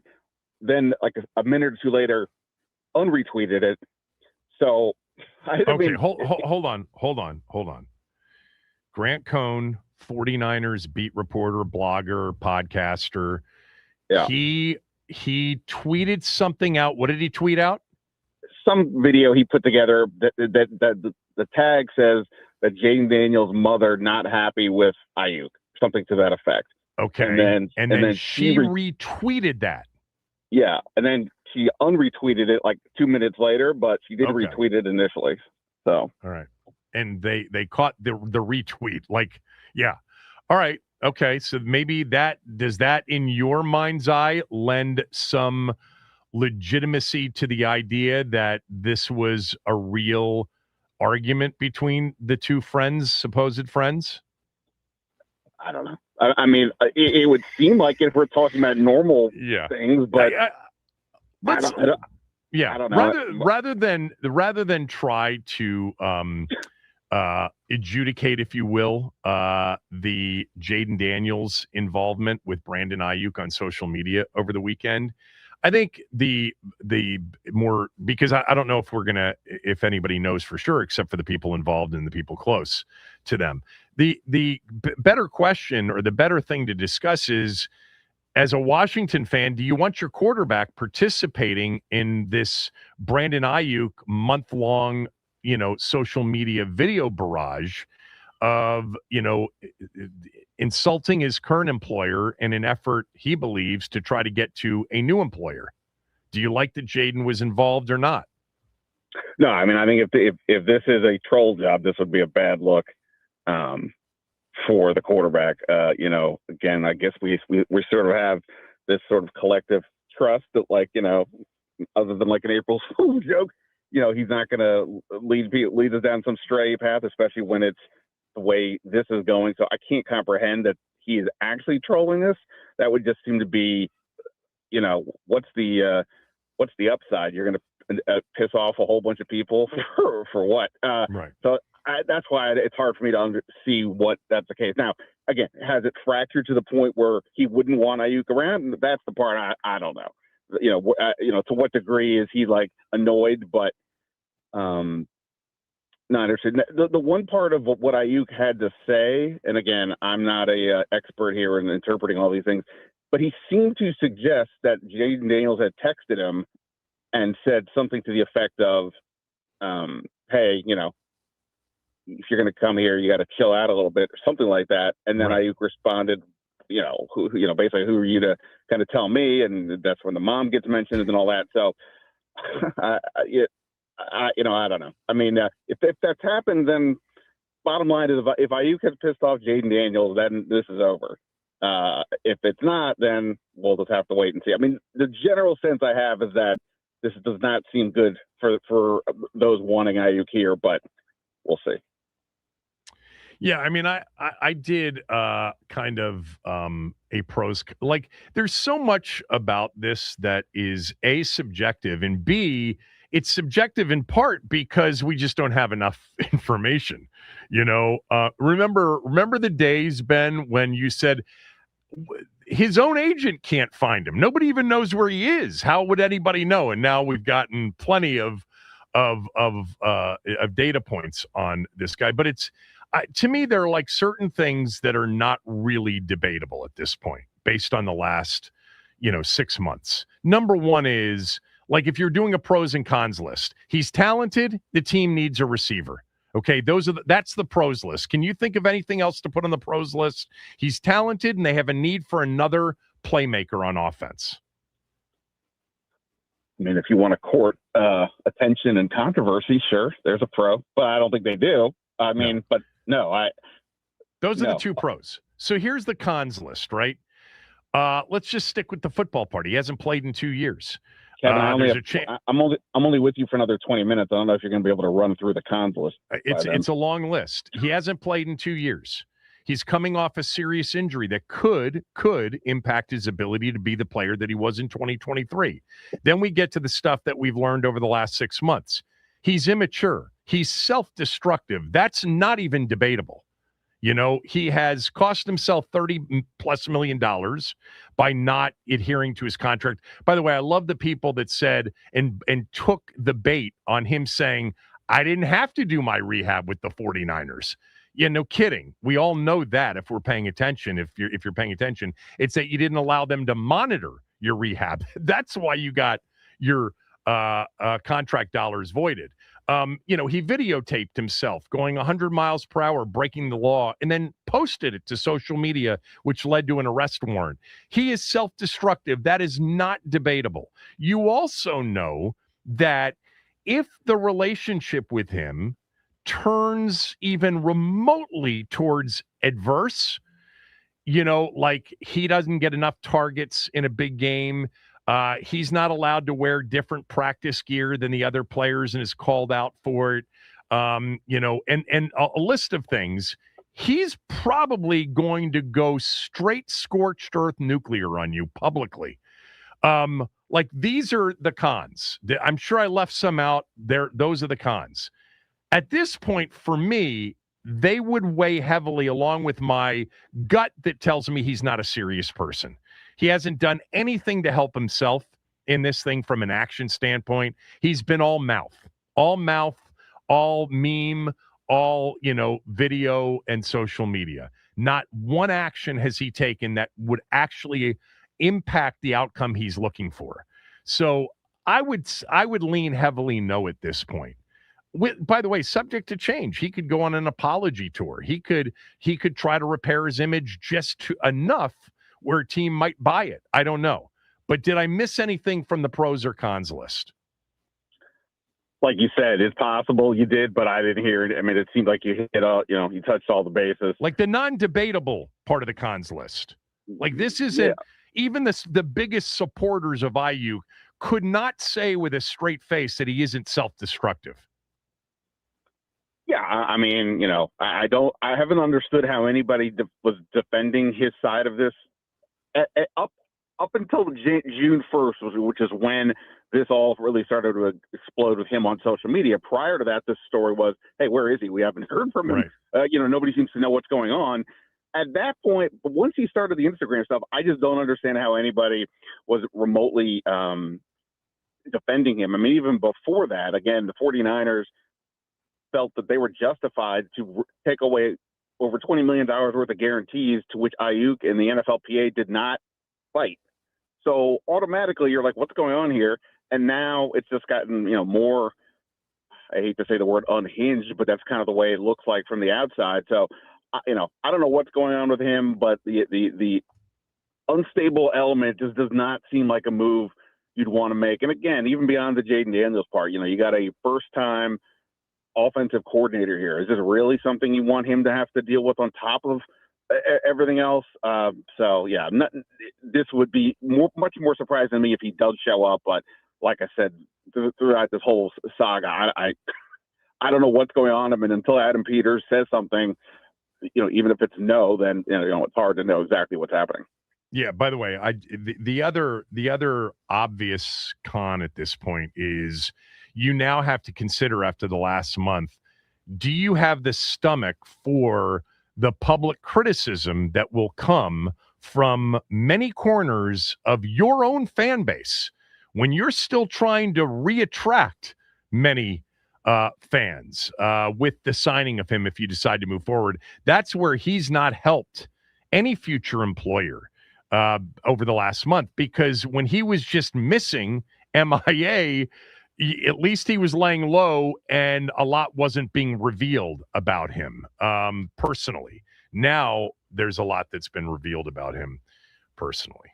All right. And by the way, like we talk about him going after the 49ers, he has in a little bit milder tone, but he has still also gone after the NFLPA for the idea that that the agent was still on his account. Now, technically, that is now different. He's not being represented by the same agent that was listed for all this time. But he's even going after the people who would, in theory, be the ones helping him the most. So take that for what it's worth. All right. Tell everybody who Washington just signed and any sort of significance attached to it. Yeah, Rasul Douglas is a guy who's been a cornerback. He's played for a bunch of different teams. And the Eagles started, I think, about 13 games last year for the Dolphins. This is not bringing in prime Darrell Green or anything like that. But I wrote the other day, I did a mailbag, like for all the talk about the receivers, that they need more help, Aiyuk aside, the cornerback room to me is the most concerning when you look at the group that they have. Considering that, Trey Amos is going into a second year, coming off a fractured fibula, hasn't practiced, since that injury. Mikey Sanders still very up and down last year, maybe better on the outside, but he's also giving up a ton of size. Amik Robertson, I guess, is the third corner, but he's best in the slot, and I don't know how much they're going to use the slot, considering we think they plan to be in base most of the time. And the depth behind those guys is, a combination of older vets who aren't roster locks or kind of random guys that either have been in the league for a minute or undrafted free agents. So you're, one injury away from having even more concern on the outside. So they had to do something. Again, I don't think Douglas is going to be the answer to all their problems, but, it wouldn't even stun me if he ends up starting at some point because, again, he's played in the league. He's a quality guy. And now they have, at a minimum, they have a little bit more depth. Yeah, I mean, I think, ultimately they might say, first of all, our best corners coming back off injury, we feel good about Trey Amos. But most importantly, what we really had to fix more than anything else was our ability on first down to stop the run and our ability on pass downs to get pressure. And with that, we got a shot to be pretty good on the back end, because they haven't had either one of those two things for 2 years. Yeah, no, I mean, again, I think their offseason priorities were very logical, made a lot of sense. It's a cart before the horse bit. You got to have the pass rush. I know everything works in tandem, but the pass rush, I believe, some people in the league do as well, that the pass rush helps the secondary more than necessarily the other way around. And so, look, the fact that, again, they are probably going to be in a lot more base also meant they could de-emphasize sort of the corner room to an extent. Obviously, there's high hopes that Trey Amos, based on what we saw last year, second-round pick, eventually emerges as a clear number one. I don't think we're there yet. And then, Mikey Sanders still great instincts as on passes thrown his way. He had half of their interceptions last year, but, it was a tough ride for him in the slot, and on the outside, he's feisty, but he gives up a lot of size. So it definitely is. It to me, it's pretty obvious if the pass rush isn't there, then teams are going to have a good time throwing against Washington's corners if given enough time. So yeah, it's all works hand in hand, but they at a minimum needed more depth, and now they at least have that. Ben covers the team via his Substack called Last Man Standing. I would urge everybody to subscribe. It's a couple of bucks a month. It's totally worth it. You can link to it on Ben's X account at Ben Standing. He also has a podcast by the same name. You wrote about this TJ Moranyanga, that sort of that pathway, that player pathway, current guy on the team, that this is somebody who we should keep an eye on when we get to training camp. Tell us why. Yeah, I mean, look, we've seen these players that, the league has international pathway programs of athletes from around the globe, if they were so inclined to want to give football a try, and the NFL people think there's something worthy here to develop, they get a chance to do just that with an organization without counting against the roster. Washington's done this now for a bit. You had David Bada was in that group. Samus Reyes graduated from that to being part of the actual roster. F.A. Obata, who is probably the most famous person to come through that, along with the Eagles, Jordan Mailata with the Eagles. And so they get TJ. He was a rugby player. He's from Zimbabwe. He was playing professional rugby in France, in France's top league. He had never played football, but he was familiar with it. He said he told me he watched it a lot over there. Ray Lewis was his guy, things like that. And he decided to give it a shot. And, the fact that he looks like a crazy athlete, which is sort of the point, 6'4", 222. Right. The rugby gives him a lot of the ability you need to rush a passer. The bend is pretty impressive, things like that. That doesn't mean you're going to be ready to go. And they actually used him in a game last year in the regular season, which I was stunned by, the Broncos game where they lost. He only played 11 snaps, but just putting him in the game said a lot. And then fast forward to the end of minicamp. I don't know that any of us have asked about this guy to Dan Quinn in the 2 year or the year plus he's been here. But Dan Quinn, when saying which player stood out to him during the offseason program, not talking about Jaden Daniels or McLaurin, but some of the guys deeper cut on the roster, the first name he mentioned is TJ. And it's a crowded room on the edge in the defensive line. There may not be an opening for him, and because they can keep him on the IPP with that exemption, maybe that's the plan. But he played in the game last year. He's got a really impressive athleticism, and Dan Quinn mentioned him. I think that's worthy of keeping an eye on for sure. All right.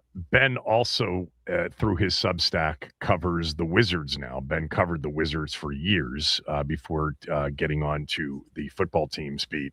So for those that missed it, the Wizards signed DeAndre Ayton on Friday or Saturday, former number 1 overall pick, center for the Suns during that championship series against Milwaukee back in 21. What do you think they're getting with this latest version of DeAndre Ayton? Yeah, so they actually traded for him with the Lakers. They didn't give up that much. Right. Jaden Hardy, who was fine wing guard. It was a trade.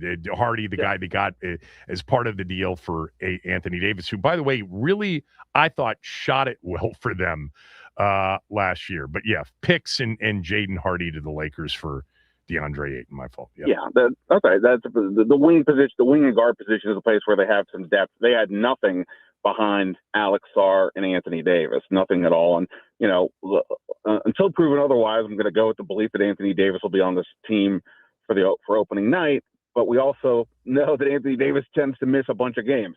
I think he's only played over 55 games once in the past 4 seasons, something like that.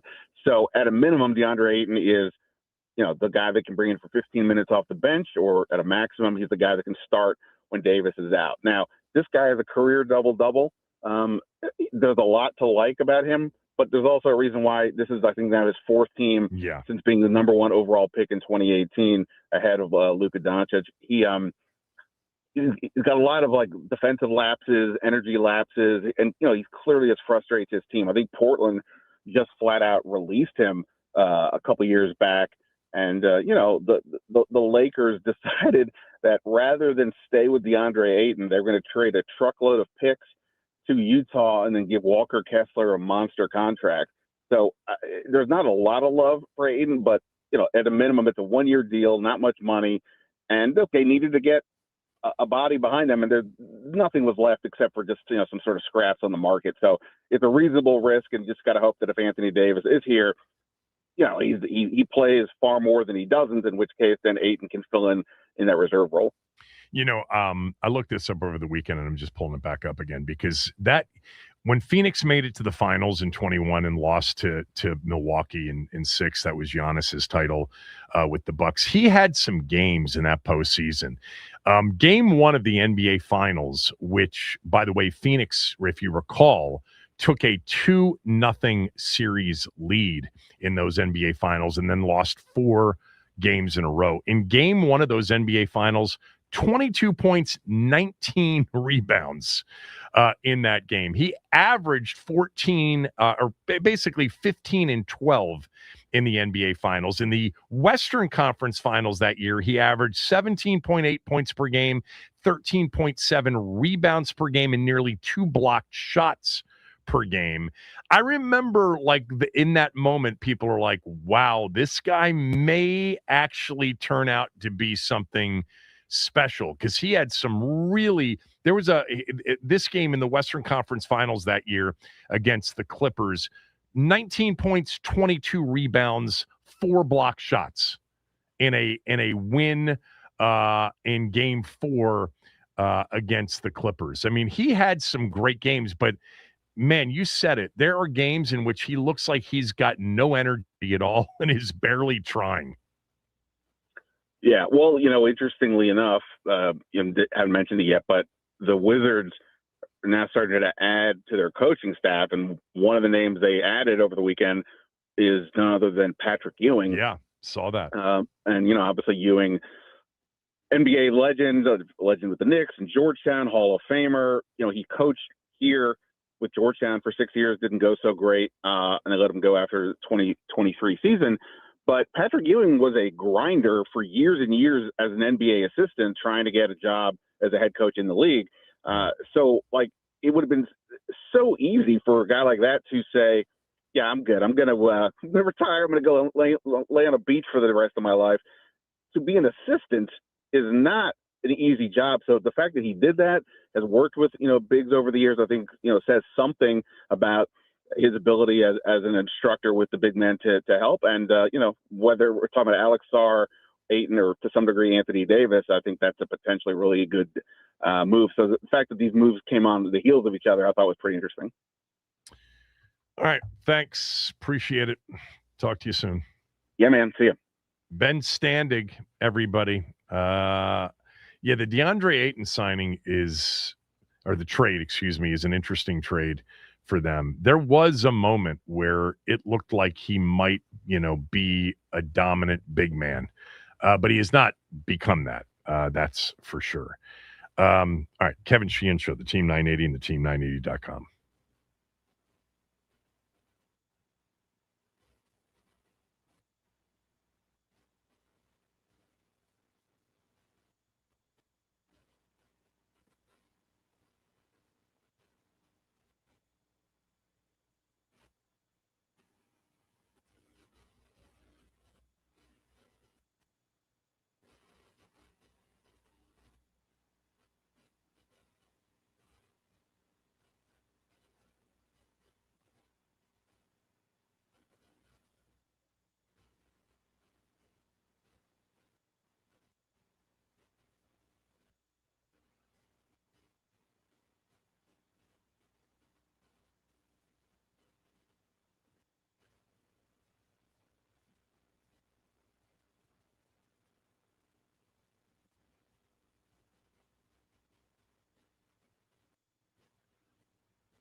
You're asking me about the whole soccer thing? So, yeah, I did. I spoke to Johnny, who's highly respected, who's produced the most successful World Cup in history by, they say, 4 times.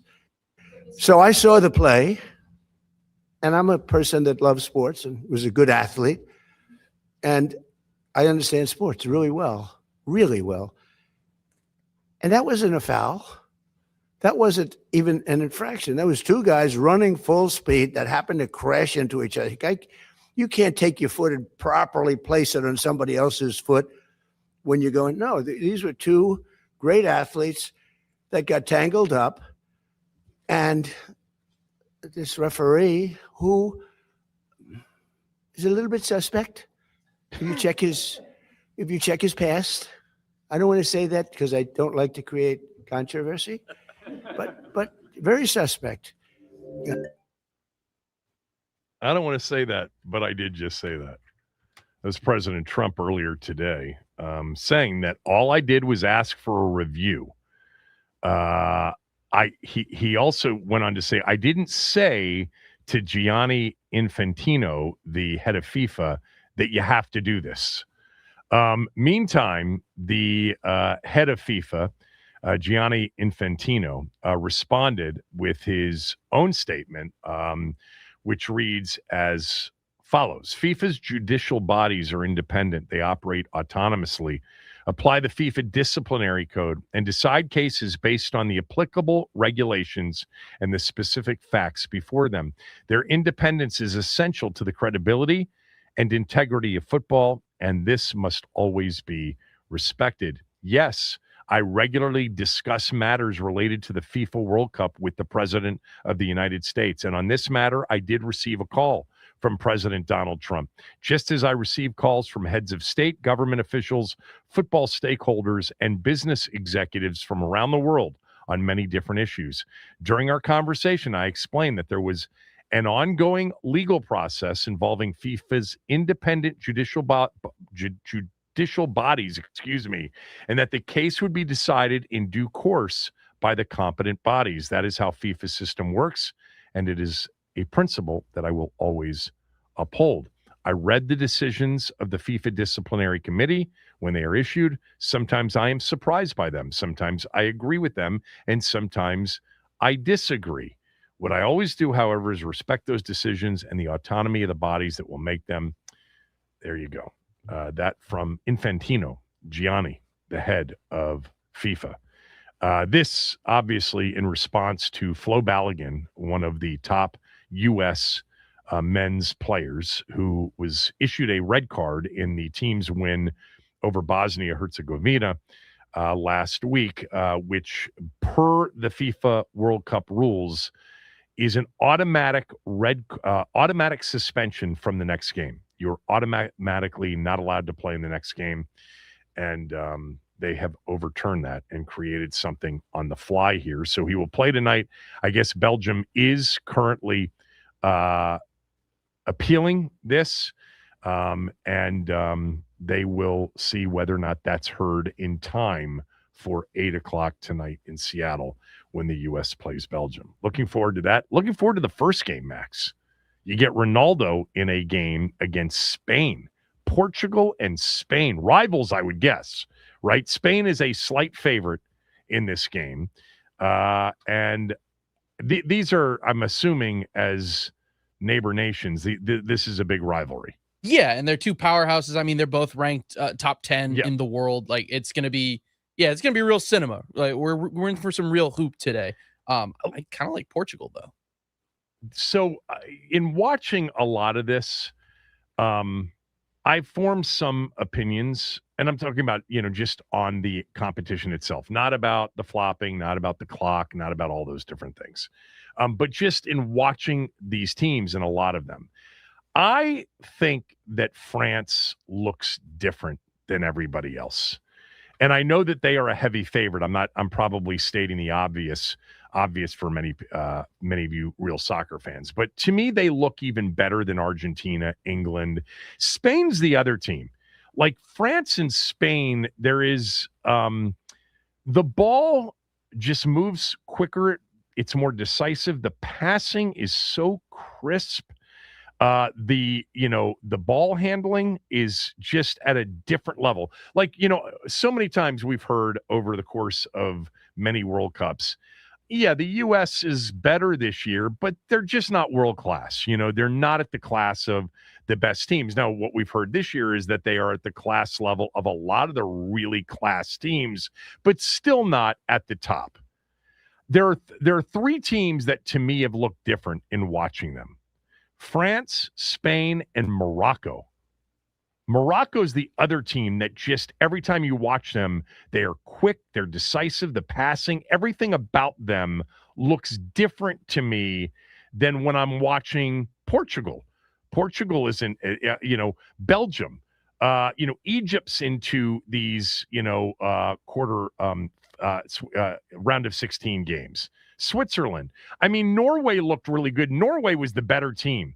Did you feel that way? Why? Like, it was 0-0 until pretty late in the game. I didn't think that Brazil played well at all. They just didn't look like they were the better team. It felt really sad, especially when they after Norway had already made it 2-0, and then they wheel Neymar out for the penalty kick. It's like, one so long for you, pal. It was How Norway old is felt Neymar dominant. now? Oh man, I want to say like late 30s, early. I think he's 41, but I'm not sure. And he was a major superstar in the game. Big time. But not well liked, I was reading last night. Controversial, yeah. He's I don't the know. The guy Haaland for Norway is ridiculous. People love him. That first goal, that header. I mean, first of all, what was Brazil doing defensively? How do you just let him get into that area and have an easy header? I know he's a big dude. He's big and he's fast. And the second he decides to go, it's like, oh, now I have to catch up with this guy who's already got wheels. Do you, like, to me, France, Spain, and Morocco are the three teams, and I've watched a lot of this thing. To this untrained eye, they look different to me than the other teams. Yeah, I mean, I'll throw England in there just because of what I watched yesterday and Jude Bellingham like nailing those 2 goals within 2 minutes of each other. If anytime a team can do that, seemingly like at will. There was a big injury. Did you read about? There was a player, Jordan Henderson, I think broke his wrist in the celebration following the game. Yeah, he was like jumping over the advertising board and then slipped, fell on his arm, and his arm bent the wrong way. So now he's out for the tournament. Wow. That's a big deal, right? I mean, he's after Harry Kane, he's part of that, Bellingham, that group that's he's really part of that good. Core, that core group. Yeah. So it's maybe FIFA can overturn his wrist injury. They'll try their damnedest. Make sure that he's available to play in the quarterfinals. I'm looking forward to watching these games today and the ones upcoming. I know that, based on the bracket, the U.S. would have their hands full with Spain, to me. Portugal, if they were to get through today, I don't know. They don't look like unbeatable. France kind of looks unbeatable to me. Spain looks unbeatable. Morocco, to me, looks that way. Am I wrong on Morocco? No, you're not. Morocco has been a recent development over the past, World Cup and a half. Because I remember they advanced, I believe, to the round of 16, if not a little bit even further. And it was a big story. Like, everybody was locked in watching them, and now, they've become almost an overnight powerhouse in the world of soccer. Well, they're playing France in one quarterfinal game. Norway's got England in another one, and then the last 2 quarterfinal games will be determined today and tomorrow. So yeah, I mean, I think the games have been great. I mean, if we go back to the last show, which was on Thursday, right? Because we were off on Friday. The game that was just insane was that Portugal-Croatia game. That was a crazy game. And then the next day, the Argentina-Cape Verde game was great. The penalty kicks between Australia and Egypt. There was great. And then Paraguay trying to muck up the game against France on Saturday. Mbappe still got a goal, but they were doing what you see, And it's hard to muck up football games as much as it is like a basketball game. You play a lot of zone. You slow down the tempo. You get rough. You get physical.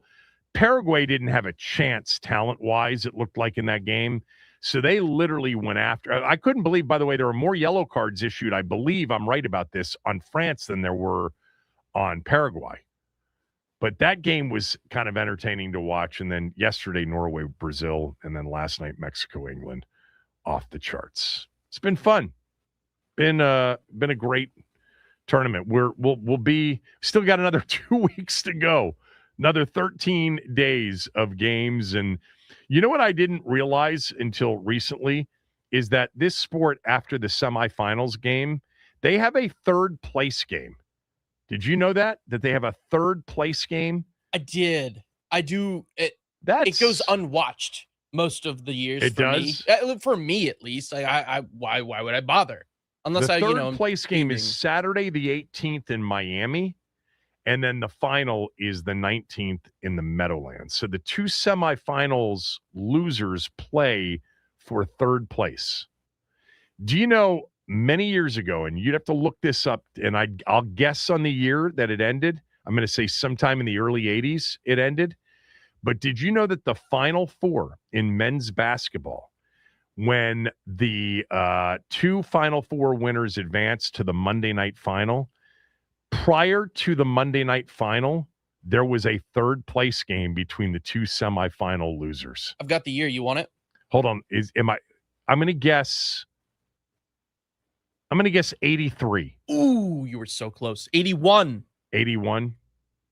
81 was Indiana over North Carolina the day Reagan got shot in Philadelphia. And I'm going to guess, I'll tell you, the third place game was LSU against Virginia. I have no idea who won the game. But Ralph Sampson's Virginia team lost to North Carolina in one semifinal, and Indiana beat LSU in the other. Am I right about that, LSU, Virginia? That would be correct. Final third place game, 1981. Virginia defeated LSU 78-74. Virginia won the third place game? Yes. I can't think of anything more in today's sports landscape, anything that's A, more anticlimactic for fans, and B, more detested, I would think, by players and coaches. Their season ended, and now you got to get up to play a third place game? Really? Like, this isn't like, when you get the holiday college basketball tournaments and they're double elimination and you end up in the losers bracket, you can't win, but you play games. That's different because those are regular season games, even though you can't win the tournament that you're involved in. It's still early enough in the season. You want the games. You're getting a good matchup. That's crazy that they do that. So it's been, 45 years since we've done something like that in this country. I don't think we have any other third place matchups, do we? Do they have them in the Olympics? They might have them in the Olympics. They do basketball. for certain. Basketball they do. Hockey, I believe they do. I'm not sure which other ones. But remember, in the Olympics, it's because it's for a bronze medal. That is true. Yeah. There's nothing here that you're playing for in a matchup. The Olympics, you're playing for a bronze medal. That makes sense.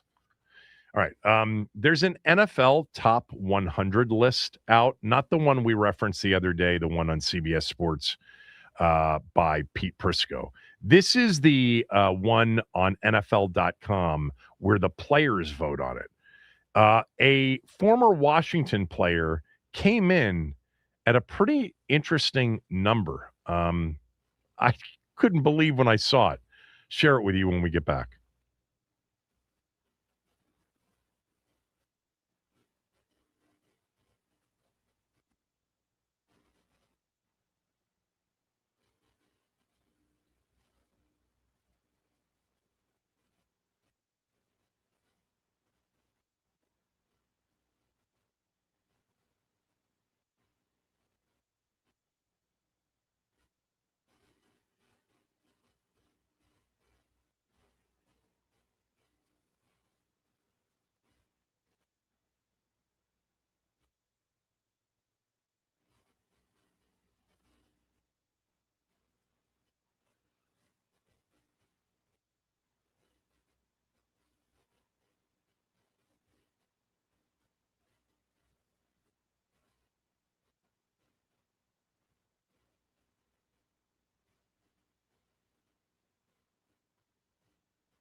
Our World Cup coverage on Team 980, presented by Xfinity. Score the most reliable Wi-Fi, one price, 5 years guaranteed. Xfinity, imagine that. Our Team 980 Waldorf Honda poll of the day. Did FIFA get it right by suspending Flo Balogun's red card and reinserting him into U.S.'s lineup tonight for the game against Belgium? Yes or no? WaldorfHonda.com for all of your Honda needs.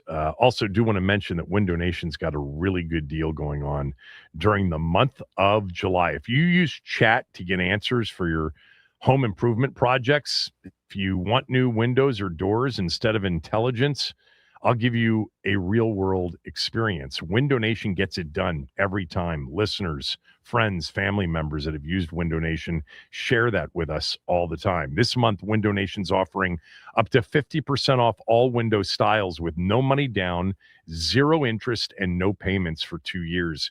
And they'll install your new windows in a day or less.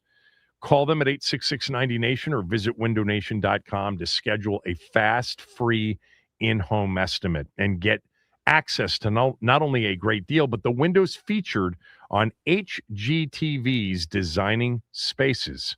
I promise you, Window Nation is the real deal. 866-90-NATION, windownation.com.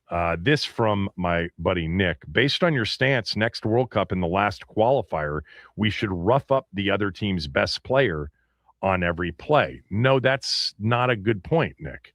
Because if you rough up a player and you get a red card, you're gone from that game. Even if they have the ability, like they did with Ronaldo, to go back and take away that red card so he can play in the World Cup, he still is taken out of that game. So you don't want your best players taken out of the game that you're playing. I guess if you had a big lead, sure, rough them up. But usually the team you're roughing up isn't the team you're playing in the World Cup anyway. I don't know. My buddy Ted said the third place game in the World Cup is for a medal. It's for a bronze medal. And then on top of that, the third place team wins $29 million. Who knew? I didn't know that. The NFL.com's doing their top 100 countdown, 100 best players entering 2026. And we got to, over the weekend, the countdown from 90 to 81.